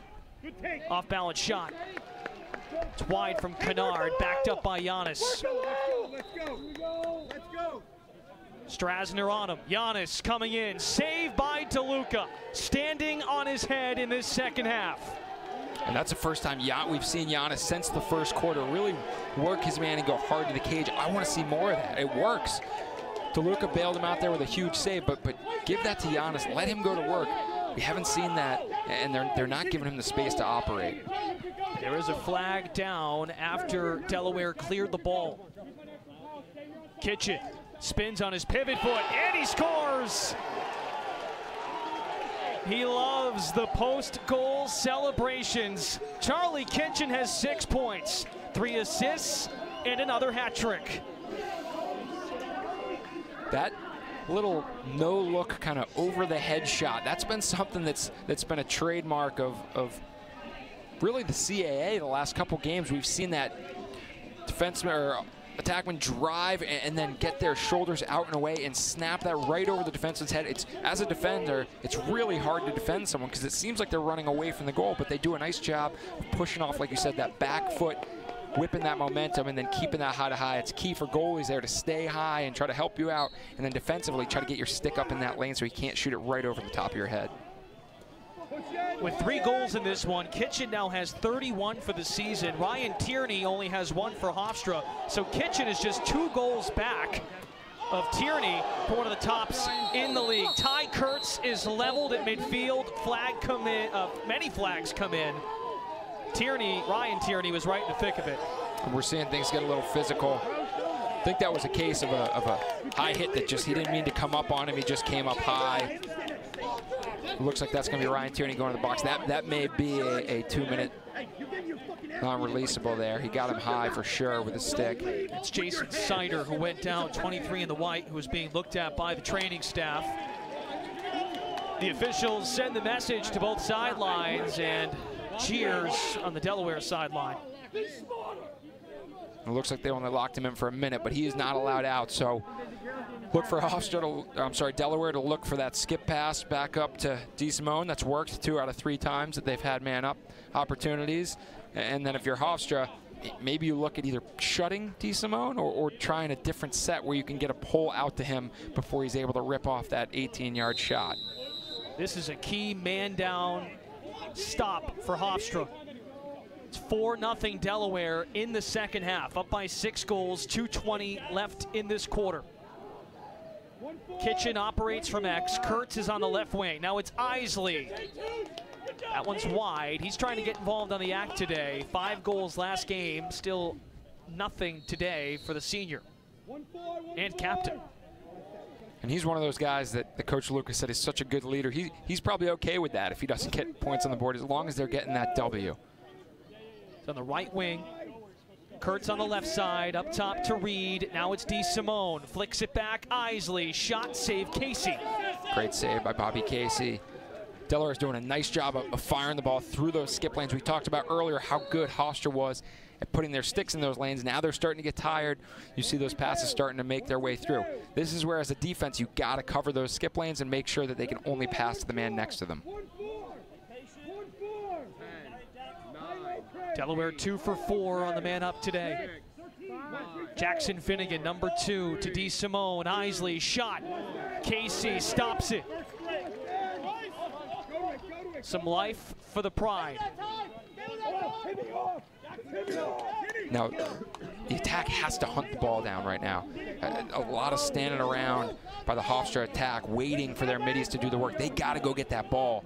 That's going to be key if they want to get the ball and get possessions, and those are the guys they want to have the ball in their stick. So why not go get it from them and make it easy? Wens, the defender, 37. Some trail checks from Delaware coming on defensively. So it is Hofstra ball. Wentz was tripped up from behind. Hofstra just got their full strength contingent back out there, so there'll be 6-on-6 here. So now they get the ball to Jimmy Giannis. He's the only one who's demonstrated the ability to break down his man and get to the goal. Let's let him do that a couple times and then see what opens from there. They're shutting Ryan Tierney, maybe get some off-ball action, but throwing the ball away is going to make that a challenge. 4 different goal scorers for Hofstra. Giannis has 1, Tierney with 1, Forte and Ilardi the other 2 goals. Strassner for Delaware helps the Hens clear it. Upfield to Bruner, senior from Syracuse, New York. He played for Rick Beardsley at Christian Brothers Academy. Turnover this time by Delaware, though. Delaware says any toss away you can do, we can do better, and throws away on the other end. Hofstra can hold for the final shot of the quarter, 20 seconds. Kennard tiptoes inside the 20. Ptolemy with the screen. Kennard shot, DeLuca read it. Rebound, Ptolemy, he scores. Maybe this is what Hofstra needs to catapult itself in the 4th quarter. First goal of the frame for the Pride. It is Ptolemy on the rebound. A nice job being in the right place at the right time. That's the 2nd time where they've been the recipient of a great bounce. Good save there. You know, that first look is probably not the look that they want. You feel like Matt DeLuca has a good beat on that the whole time, but then crashing the crease, doing a nice job of picking that up. Good work by Ptolemy, burying the biscuit. Whippy guy from Ontario. That's what they're known for, picking up those loose balls and making sure they're deposited right in the back of the net. Spent some time in Pennsylvania, in Salzburg, at the Kiski School, and then 1 year at the Hunt School in New Jersey. 2 seconds for Hofstra, winning the ball off the wing, and DeLuca was prepared. He played every second of that 3rd quarter just about as best as you can. We're through 3 quarters at Raymond Field inside Delaware Stadium. Blue Hens doubling the Pride 10-5. Come back and join us for the 4th quarter. You're watching the CAA Game of the Week on LAC Sports Network. Welcome into the Ellison Broadcast Center. We'll get you out to the 4th quarter of Delaware and Hofstra in just a moment. But first, I have a highlight for you. Loyola played Boston University, and this game was good. I know you guys were watching this one. It's Chris Gray, Pat Spencer, so many people playing each other. BU down 1-0 the first quarter. Loyola's going to strike. It's Timmy Legg, Jared Nugent on the assist for that one to get BU on the board. So now we're all tied up at 1. Pat Spencer passes it off to Aiden Olmstead.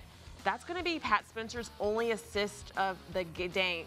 And Loyola takes a 2-1 lead. But look, Boston University came out in the second half and they were rolling.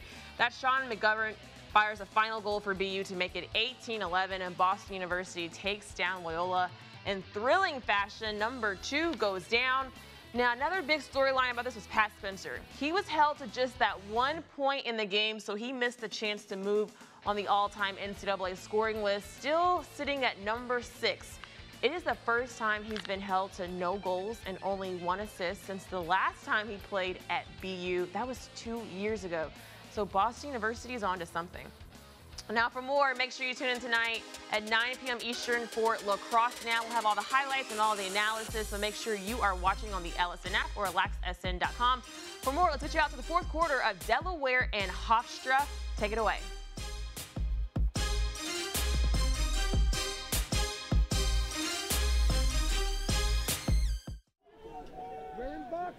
Start of the 4th quarter in Delaware. Blue Hens on top 10-5. Newark, Delaware, the site. Raymond Field inside Delaware Stadium. Brendan Glasheen with former Cornell standout and pro lacrosse player Mitch Belisle. Another win for Hofstra at the faceoff dot. Hofstra is now 18 of 19 in faceoffs, but down 5 entering the 4th. And you hit on it, Mitch. We were just talking during that quarter break. Hofstra, before that Ptolemy goal, scoreless for more than 17 minutes. They haven't been able to find things out. Tierney's been shut down. where you see that stat, they're winning these faceoffs, but you know what? They're not getting the ball out of these faceoffs. So that 18 of 19 is extremely misleading, because I would say in probably about 10 of those opportunities that they've won, the ball ends up with Delaware at the end of those scraps. So they need to do a better job of seeking that ball after they win it. So great job in controlling that X. Now they got to get it to their offensive players. We talked about who can break their man down, right? Giannis, he's done a nice job. Jimmy Giannis has broken down his man from X. Get him the ball at X. Joe Ilardi, he was doing a really nice job of getting to the middle early in the game. I haven't seen him dodge for himself without a pick, and so it's been a little bit of a head scratcher in terms of being able to get the ball to the right guys, and then they're obviously locking off Tierney, which is throwing another wrinkle. So look for Coach Tierney to get the ball to those guys late, hopefully get Ryan Tierney to get himself open so he can make some plays, and that's going to be the only way they get back in this. Luckily, they keep winning faceoffs. And Hofstra right now is down a man. Delaware man-up unit is back out there for a 5th time today. 2 for 4 in this one so far in the extra man opportunities. Isley has yet to score, drops it off to Kitchen. Jackson Finnegan in front, playing in front of the cage, 2 in the white. Kitchen wrapping around with patience. He's tripped up from behind. Philbin got a piece of him. And with that, Delaware keeps the ball. And that's a tough break for Hofstra. I thought they did a nice job there of forcing guys to make the tough passes and then pushing people out of the way, and sometimes the refs don't like it when you push them out of the way. And with that, the shot clock resets to 80 seconds. Kitchen whipping a pass up top, broken up. Nice job by Altman getting his stick in that lane, making that a tough pass. And it wasn't intended. His back was to the ball, but his stick in the right spot. Another break up by Altman. DeSimone is there for the ground ball. Some extra pressure as now Hofstra has full strength. Griffin Barnathan, the shorty, in there, but Delaware scrapes away another ground ball. Delaware just looks like they are getting that first step towards the ball every time. And the couple times where Hofstra has had those moments where the ball's popped out, it seems like Blue Hens, there's just one more guy, or they're taking one forward step when Hofstra's still standing flat-footed. So that's been the difference on a lot of these 50-50 ground balls. Kitchen with the ball. He is totally deceiving this Hofstra D, and he blazes one by Bobby Casey. Charlie Kitchen, another 7-point day, 4 goals, 3 assists for one of the conference's best. A nice play. I mean, that's good defense. You got to bump him a little bit more off his line, but Altman, who had just knocked down about 3 passes, he's been moving in and out. He's tired. He has to guard their best offensive player right now. That's a tough matchup for him. You got to send a slide there, and this is what I like to call the rubber band effect. You pull one side and then the other side snaps back. This is what happens when they start hitting those inside feeds. You send the slide early, people get panicky, stop sliding, and then they're able to win that one-on-one matchup. So right now, it's all Delaware Blue Hens, and they finally win a face-off here, which only adds insult to injury. White move first. Lay over, be a little bitch. White move first. He called it the wrong way. Delaware ball up by 6, largest lead of the day. 2 minutes and change into the 4th. Inside. Charlie Kitchen. 3 goals, 4 assists last game against Drexel. 4 goals, 3 assists today against Hofstra. Yeah, dynamite performance. Coach Tierney knew that was who he was going to have to contend with. He's a playmaker, and Charlie Kitchen's been doing it. He's been doing it individually, and he's been finding open men on the feed. In front to Isley, broken up once more, in front. Oh man, almost an under the leg shot by Kurtz, showing his Canadian stick skills. That was a wild rebound. Just the scoop alone was impressive, and then to try to go between the legs. You see he does a nice job of using his body. He tracks that down with a little backhand scoop and then goes behind the legs. Great save by Bobby Casey. Keeping himself off Sports Center there. Yeah, for a not top 10. Exactly. Finnegan whips a pass in, kick out, Kavinsky. The freshman from Virginia with his 5th of the season. It is all Delaware in the second half. And once again, it is number 6 in the white who gets it all started at X. And that's really been the difference, that once Delaware has settled in, they've been doing a great job of finding those open looks. I talked about dodging with their head up. When you give Charlie Kitchen not only time to dodge with his head up, but time to just sit there and what we call shop. He's looking around, finding the best look. Those are going to be easy passes all day, and if you aren't able to get someone out to Kyle Kaminsky's hands, he's going to make you pay. Oh, he's back there shopping all right for pots and pans to add to his collection. I mean, the Kitchen puns are just so fun. He's got a really cool last name, and he's really good at lacrosse. A lot of apples in that kitchen. Never enough Kitchen puns with Charlie Kitchen. Another assist, so 8 points today for Kitchen. 4 goals, 4 assists. And actually, I beg your pardon, he's up to 5 assists, so 9 points on the day for Charlie Kitchen. And the nice part about it is he has complementary scorers around him, and that's what is allowing them to have so much success. He's not just feeding one guy over and over and over. He's feeding different receivers. DeSimone scored a couple on the man up.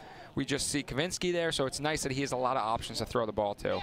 McIntosh with the shot. We haven't called his name much today. DeLuca slid over.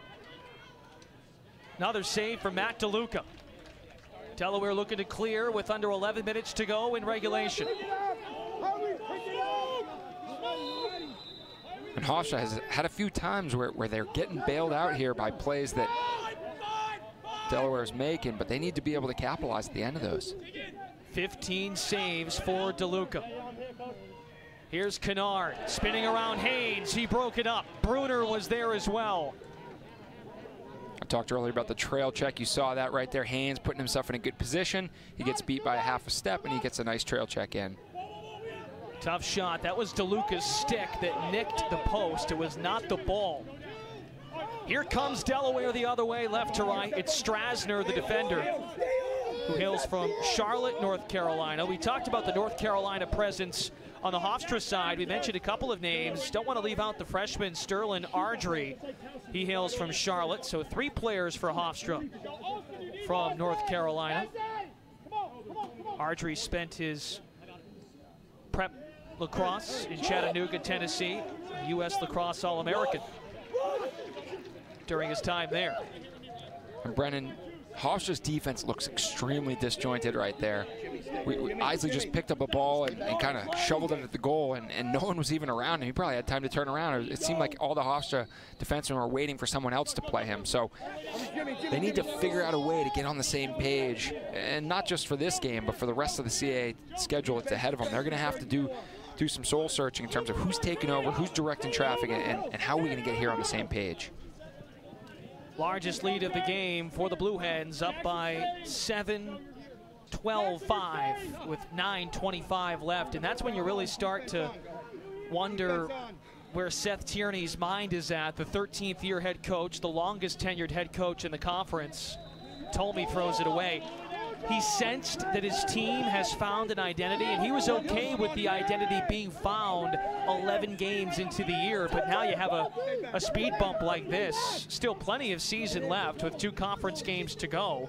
But certainly a head-scratching performance where you have to sort of go back to the drawing board and figure things out. Hofstra is home to Drexel next Saturday. Well, and look, he told us. They graduated 18 guys. Their face-off guy transferred.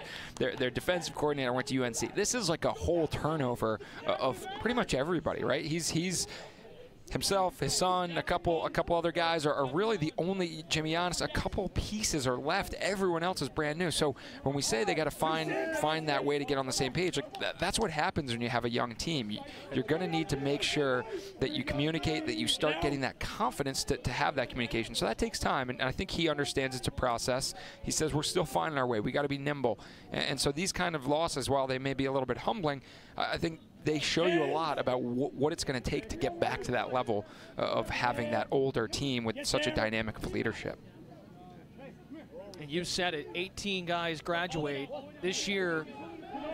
For the most part, Coach Tierney's worked in 8 freshmen and 9 sophomores seeing legitimate playing time, and he even told us early in the conference here when Hofstra was losing some games, Providence, Rutgers on the road, at Towson a couple of weeks ago, it's been emphasized to really get to know each other off the field. McIntosh trying to rebound it, but Owen Grant, the freshman, circles around his goalie and helps Delaware clear the ball once again. Another save by Matt DeLuca. He's just been automatic. I will say that was the first time, you know, Ryan Kennard was able to just go full speed north-south, beat his man, and got a great look on Cage.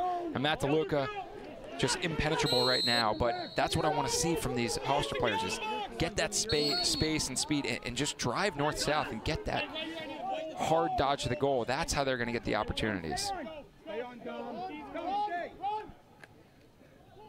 Hofstra ball, outside shot. There's Tierney from that right wing. The first one was awfully impressive. The second one, maybe just as fancy. On the run, Tierney's got 2. Yeah, and he loves that little right to left split and kind of that fadeaway, almost like a basketball fadeaway where he's almost backpedaling and just throws that right in that opposite corner. Does a nice job, drops back off his back foot and puts it in the only place that Matt DeLuca can't get it. Who's the best at doing that, you think, right now? You know, Deemer Class is a guy who comes to mind as a professional player. And you look at the college game, there's just been so many great players that have adapted that move where you make that initial move, you kind of get 1 to 2 drop steps, and then you put your back foot into it. So I'm gonna go old school with Deemer. Keep it with Deemer Class. Keep it in the professional ranks here. Mitch Belisle, longtime indoor player with the Georgia Swarm, winning a championship 2 years ago, retired from the Boston Cannons last summer. I'm sorry, I know that word retire might still be fresh in the mind of yours. It's finally feeling good. It finally feels like it fits. Matt Elder, the freshman, kicks it out. Hofstra stops this run by Delaware, now down 12-6.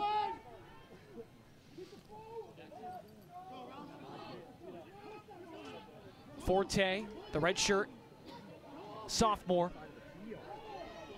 His lane being shut down. Delaware's Owen Grant. He's been fun to watch. This is Grant's 5th game played this year. Freshman from Newparket, Ontario. The rebound by McIntosh. There he is, Dylan McIntosh, who missed some time due to injury at the start of the year. Now has 7 goals in 6 games. Make it 2 straight for the Pride. They're not done yet. It's 12-7. Yeah, that was a great individual effort. Nice job handling that pass inside there by Matt Elder. And then for the 3rd time, Hofstra just gets a nice drop pass directly into a shooter's stick. And you got to capitalize on those, and they have every time. So if they could just have the ball fall into an open guy's stick every time, this would be a close game right now. There have been a couple of those today. To your point, Brian Tolmie on a rebound to end the first half. We saw one by Riley Forte in the first quarter. 6:10 to go. Possessions are imminent, and that has not been a problem when you look at the face-off stats in this one. 19 wins for Hofstra, but Delaware wins its 3rd, only its 3rd face-off of the day. In this case, it's Shaw and the combination of some others in there. Auersler also involved on the wing. You see a lot of red tape out on those sticks at Delaware defensemen. A couple face-off by committee. It looks like they've got a couple options to go to, which is good. It's good as they get worn down at the end of a game. You want to have some different looks that you feel good about putting in there, even to make it a 50-50 ground ball, which is where they've had success at the face-off X in this game, despite the way the numbers look. Delaware trying to tack on another. DeSimone has a hat trick, plus an assist. Charlie Kitchen, the star, once again on offense with 9 points. So with those tallies, he's now up to 55 points on the season. Came into the day 2nd in the conference in points. He's making a case to be the MVP of the league this year. Isley double teamed, broken up by Altman. He's had a nice game, the junior. Nicked again. Kitchen is banged up. Altman is beside himself. Kitchen took a hard check to the wrist. You know, Coach Luke and Coach Mikowski are saying, come on, be all right, be okay. Looks like he's going to shake that one off. He's moving his hand around, but he's certainly a guy that You just mentioned MVP talk, CAA MVP talk. You do not want to see him go down. You don't want to see him get hurt. So, 12-7, this isn't the kind of game where you can pull him out, but you might want to limit his touches here to make sure that you keep him healthy, especially as he takes a hard whack off the wrist there. The preseason players of the year, Isaac Paparo of UMass, who is, when you have a long pole making your preseason player of the year talk, it's a special one. And then, of course, Zach Goodrich, the short stick, in his senior year with Towson. Important players, and that matchup was earlier today. If you missed it, UMass on the road was up 10-2 at halftime and beat Towson 14-10. Jackson Finnegan off balance. Casey a save. So Casey starting to find it. 2 goals in a row for Hofstra. Altman the other way, nearly broken up, and now he throws it away. And the crowd reacts. Love hearing that. 2 defensive players as the preseason player of the year in the CAA, a short stick D-Midi, and then an LSM. Granted, it's probably because they score some goals, but that's okay. We'll take it. Hey, you did some scoring yourself. Not much. Not much. I remember each of them. Both of them. Well, offensively, we have 2 weapons on display in Kitchen and Tierney. Ty Kurtz has turned into a weapon. I'll tell you, and now we under 4 to go. Really, it's clock management at this point for Delaware. On the skip, they add another. Ty Kurtz with number 4 of the afternoon. 30 goal season for the freshman from Ontario. And Isley, the beautiful skip. And that nice low to high, you could see Michael Altman, who's been doing such a great job of getting in that lane. He's actually pushed up towards the midfield, trying to take away the top center shot, which has been the Achilles heel of those skips, has been coming from the bottom up. He's not in a position to cut off the one from side to side. That ball gets through, and that's just a nice job of changing planes. We talk to any kids you're coaching about changing planes. Ty Kurtz drops the head of his stick as he shoots and then finishes upstairs, bringing that ball low to high. Herber rips away the ball to win the faceoff. Now Altman is set to help clear it. Kurtz broke it up. Well, here's the question I've been begging to ask you, because, and you had to wait for the game to sort of unravel, and Delaware has taken control in position to go to 10-2, just 2 losses against number 10 Villanova on the road and at Johns Hopkins. When you start looking at this team, offensively the last 4 games, they've really started to put it together. Matt DeLuca's been consistent since day 1. Do you still start with DeLuca as far as identifying the identity of this team? I mean, he's played unbelievably well. He's had a ton of support from his defense. I've been very impressed. I know Coach DeLuca in our talk earlier this week talked about the defense being consistent and being disciplined. Now, they just took a penalty here, but for the most part, they've really supported each other well and done a nice job of giving Matt DeLuca the shots he wants to see, but it's hard not to say that Charlie Kitchen isn't the linchpin for this Blue Hens team right now, because everything he does in the offensive end makes them better, whether it's feeding, dodging, or making that one more look before that assist happens. So, it's when you start having those consistent pieces on both ends of the field, that's when you start to see success late in May and moving into the championship weekend. 9-point afternoon for Charlie Kitchen, 4 goals, 5 assists. Also has a ground ball scooped up in this one. Joe Isley off the ball, just 1 assist. He has 8 ground balls in this game. Isley coming in 4th on the team in ground balls with 28 as an attackman. Maybe throw Isley up at the face-off X, get a ground ball in there. That's the one area that when you look at this Blue Hens, is this a playoff caliber team for the NCAA playoffs? Offensively, yes. Defensively, yes. Face-offs, they're going to have to figure out a way to get some more face-off wins. And they've done a nice job in this game of scrapping after losing the initial clamp. But you need to be a little bit more consistent against these teams that have 50, 60, 70% face-off men. And talking with Ben DeLuca throughout the year in a couple of games here on LAC Sports Network, there is still a ray of hope if senior captain Jake Hervada can return from a broken hand injury and help out at the dot. It's been Joe Lenskold's job, the sophomore, who did not play much last season. So it's been Lenskold. They've used Ryan Shaw, a junior midfielder, to take face-offs as we get a whistle.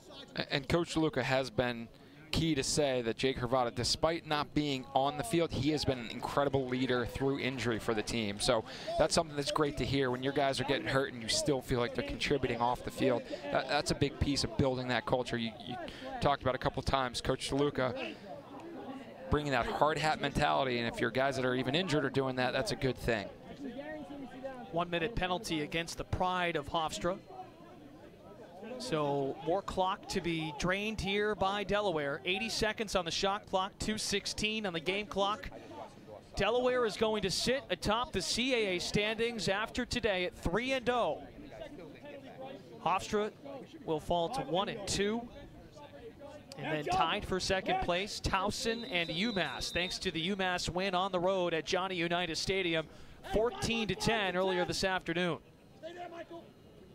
And as Mitch brought up a moment ago, Charlie Kitchen, a star in this one, 9 points, 4 goals, 5 assists, and Matt DeLuca for the 12th straight game, double-digit saves, 17 today.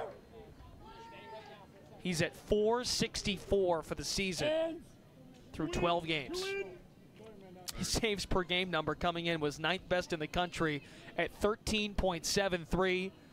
Second in the country in save percentage and 5th in the country in goals against. So he's been the mainstay, the bread and butter from day one. Now the offense is clicking. Brendan, we talked about Ty Kurtz hitting that 10 mark. Charlie Kitchen, 1 point away from tying his teammate. Tying the teammate. 2 points away from getting the record, CAA record. So I think they're probably content to hold the ball and kill the clock. But if he ends up with the ball at the end of it and shot clock winding down, don't be afraid to take that shot. He was nicked up a few minutes ago, so he's fine right now out there guarded by Philbin, the senior long stick. 1 minute to go in the fourth quarter. Kitchen decides to throw it away. I mean, he's the kind of guy that is willing to throw that in the corner as opposed to trying to set that record, trying to set any kind of personal scoring. Coach DeLuca really preaching the team before self mentality. Both of these coaches, ton of respect between these coaches for each other. Winning a gold medal together. Coach DeLuca is the GM of Team USA and Coach Tierney is an assistant. Both talked about how special that experience was. We're going to talk about it after the game, I'm sure, not before or during. Another save by Matt DeLuca. Both on the sideline in Netanya, Israel for the FIL World Championships. DeLuca is going to help his team clear the ball, 23 seconds. A lot of questions despite a 9-2 record for Delaware. Was this team for real? And now the Blue Hens are set to improve to 3-0 in the conference and 10-2 overall. The last time Delaware won the CAA title was 2011. 3-0 with a 13-7 win over Hofstra. The Delaware Blue Hens at 10-2 overall and 3-0 in the CAA sit atop the CAA standings with a commanding win. 4 weeks away from home, and they return to Delaware Stadium, making some noise with the win over the Pride.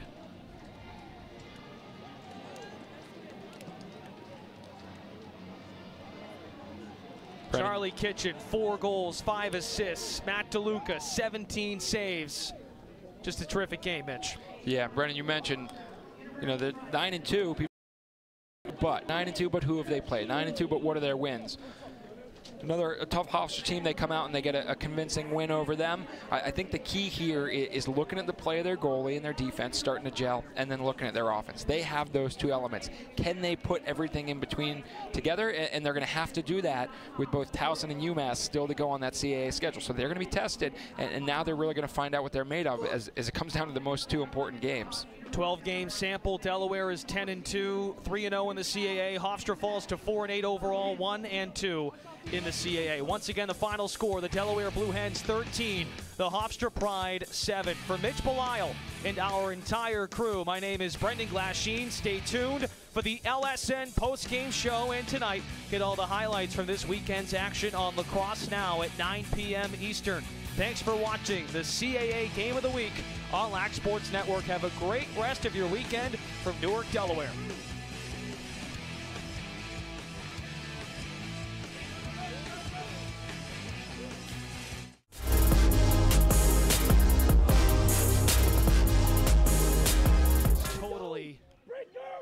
deceiving. This Hofstra tee, and he blazes one by Bobby Casey. Charlie Kitchen, another 7-point day. Welcome into the Ellison Broadcast Center for our post-game show. I'm Megan Triplet. We got Danny Seibel back and Finn Sullivan back with me to wrap all of this up. So Delaware goes on and defeats Hofstra. Big time, big time. What a great game. Did you guys enjoy it? Yeah, that was a great one. Delaware turned the Jets on in the I know it was hard for you to watch, probably. It was tough to watch, but yeah, that was credit to them. They played a great full 60 minutes. And especially a great second half. You know, it was a close game at halftime, and Delaware really came out of the gates firing in that second half, and they put the game out of reach. Yeah, all right. So if you guys missed the highlights of this game, let's check them out, because first half to second half, a lot changed, and Delaware looks good in both of them. So here we go. Let's go to the first quarter of this game. Delaware up 2-0, but Hofstra's going to get on the board here. That is Jimmy Giannis coming from behind the net and scores to make it 1-2. But later, now it's 3-1. Riley Forte, fires that one home and scores to cut the game within 1 to keep it close. Second quarter now, it's 4-2. Clay Miller comes down the middle and just shoots one and scores. So Delaware takes the 5-2 lead. Later in the second, same exact score. Ryan Tierney, so pretty, coming down the side, and he's going to shoot from the crease. Check this play out again. This is definitely going to be in our Ellison top 10 plays probably on Monday, because that one was a beauty. That one will make it 5-3. Same exact score. Charlie Kitchen doing what he does. He passes it to Dean DeSimone, who fires it and scores. So Delaware takes the 6-3 lead. And then in the third quarter now, Delaware only up by 2. And we're going to see Charlie Kitchen coming from behind the net, passing it off to Ty Kurtz, who tips this one in and scores to extend the Blue Hens lead to 7-4. Third quarter, 9-4. Charlie Kitchen coming from behind the net and scoring to the Blue Hens, extend that lead 10-4. You know he's got to celebrate. Let's go to the fourth quarter. It's 11-5. Kitchen comes from behind. This time he passes it off to Kyle Kavinsky, who fires this one home and scores. Delaware takes a 12-5 lead, and Delaware will go on to win this game big time, 13-7. Delaware extends to go up to 10-2 on the year. They're 3-0 in conference play. Kurtz had 4 goals. Charlie Kitchen, 4 goals, 5 assists. DeSimone had 3 goals, 1 assist. And for Hofstra, Ryan Tierney had that beautiful goal. He ended the day with 2 goals, and Forte had 1 goal, but Delaware comes out on top and wins 13-7. And let's take a look at the final stats from this game of how we got here. When you look at shots on goal, Hofstra had 25 to Delaware's 23, but the big story of the day was the saves. DeLuca, 18 saves in this game to Hofstra's 10. And faceoffs won. This is a crazy storyline.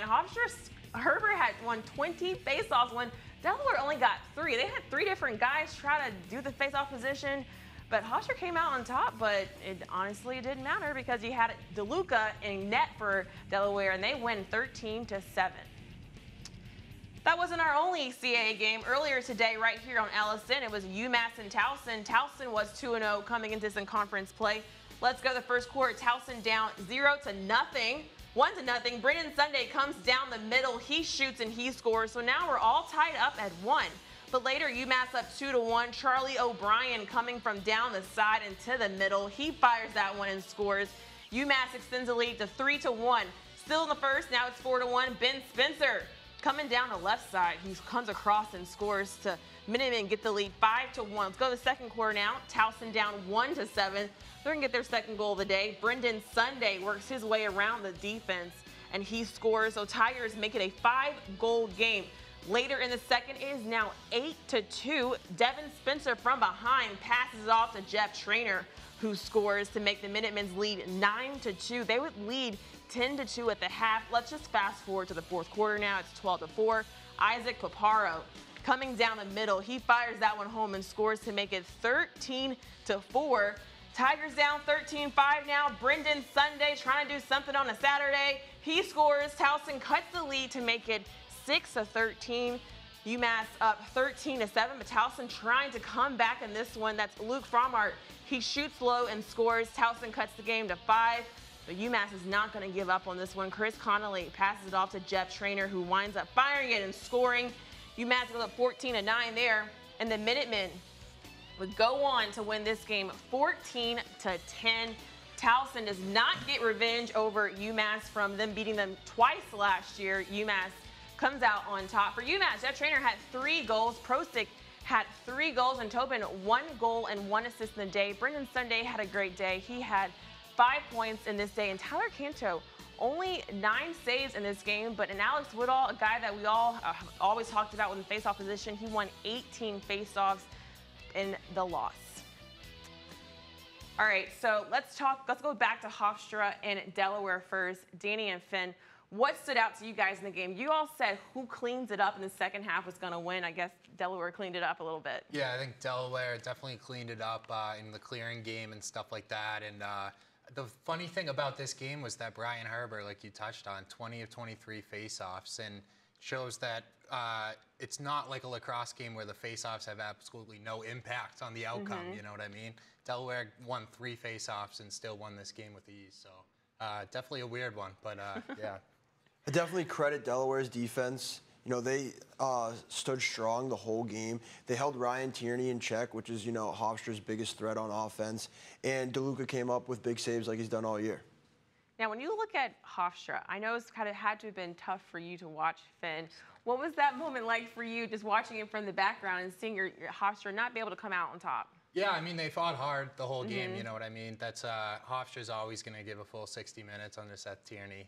He'll have it no other way, and that's kind of like he's a disciplinarian like that. But they fought hard. Unfortunately, Delaware shows that their 10-2 record is legitimate, you know what I mean? They had beaten some kind of unknown teams before, but they beat a Hofstra team that was really needed the CAA win and showed that they're here to stay.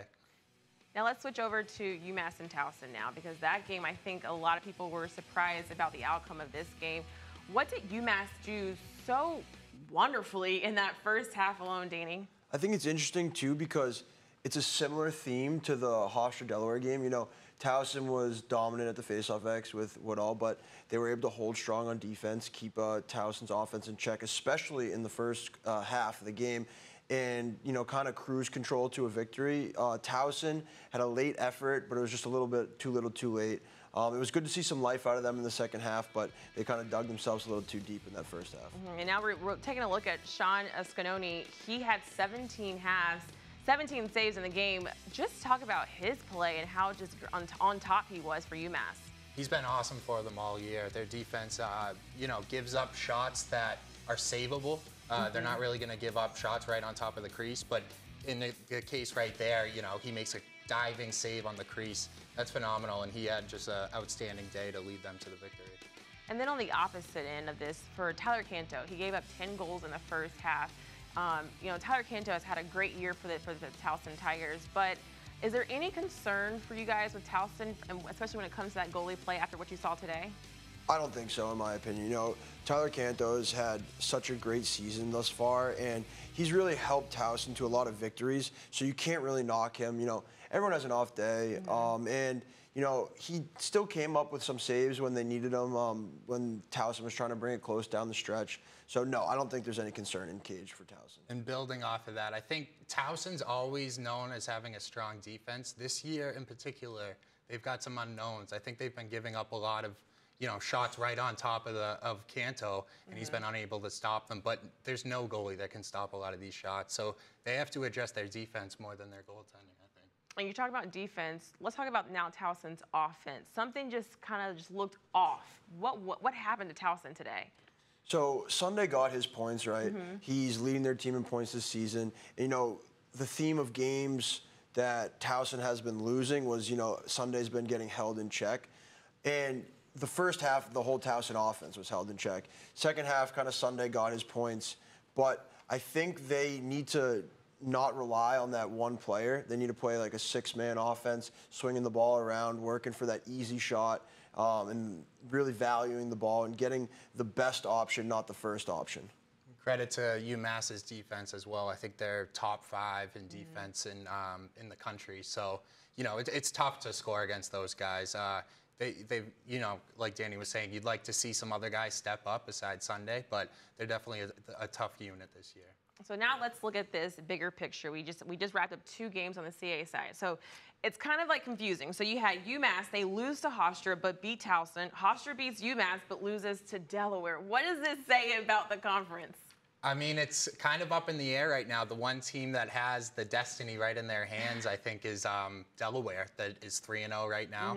They have 2 remaining games against UMass and Towson, which is kind of the cream of the crop, right? Yeah. Those 3 up top this year. So it's going to be a wild finish, but I feel like this conference is always crazy, especially this time of year.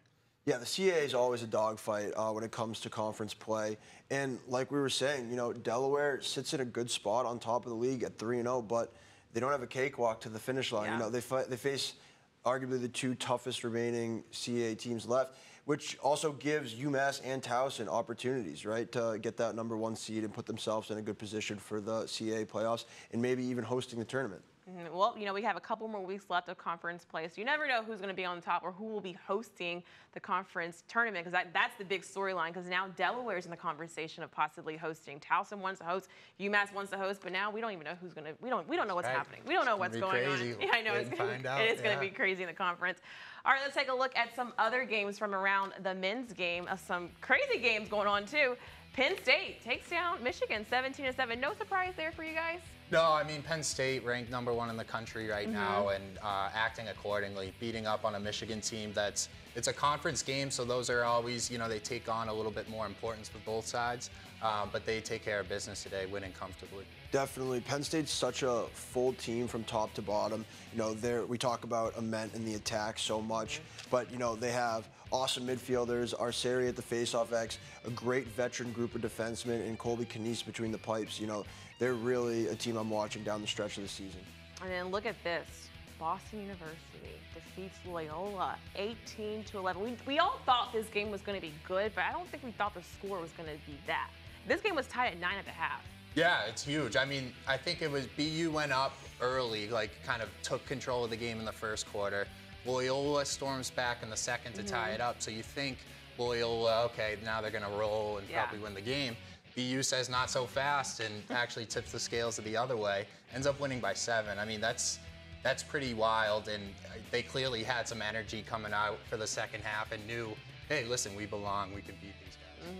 Yeah, to be honest, you know, if you told me the game was going to end up 18-11, I would have assumed Loyola won that game 18-11, right? So I really credit the BU defense holding that Loyola offense to only 2 goals in the second half, keeping Pat Spencer in check. You know, he's been moving up those all-time records for assists and total points. And, you know, they did an unbelievable job on him, and I think that's why they won this game. Yeah, Pat Spencer held to just 1 assist in this game. No goals. That's like, I can't even wrap my head around that moment. And also, this game is going on right now. North Carolina taking on Syracuse down in Chapel Hill. That one's on ACC Network Extra. It's in the first quarter. Tar Heels are up 3-2, so the game's still early. This game is probably going to be really, really, really good. I know both of these teams are trying to move up in the ACC conference play, with Virginia already clinching that 1 seed, so a lot is on the line still. And talking about Virginia, they're going to be taking on Duke. That game is at 4:30 Eastern. That game was moved to later because of rain delay and weather. They're having bad weather in there, so that one game is at 4:30 Eastern time.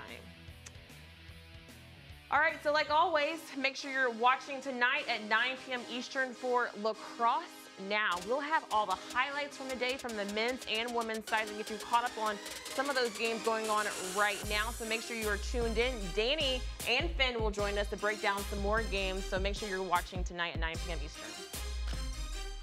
All right, so this will do it for this post-game show. Danny and Finn, thanks for joining me today. We'll see you at 9 p.m. Eastern for Lacrosse Now.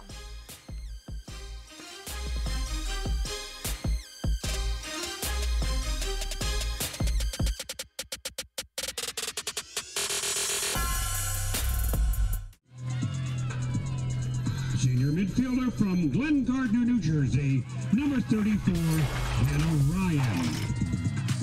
The head coach of the Tribe is Hillary Fratsky, and the assistant coaches for the Tribe are Kelly McPeak and Corinne Dross.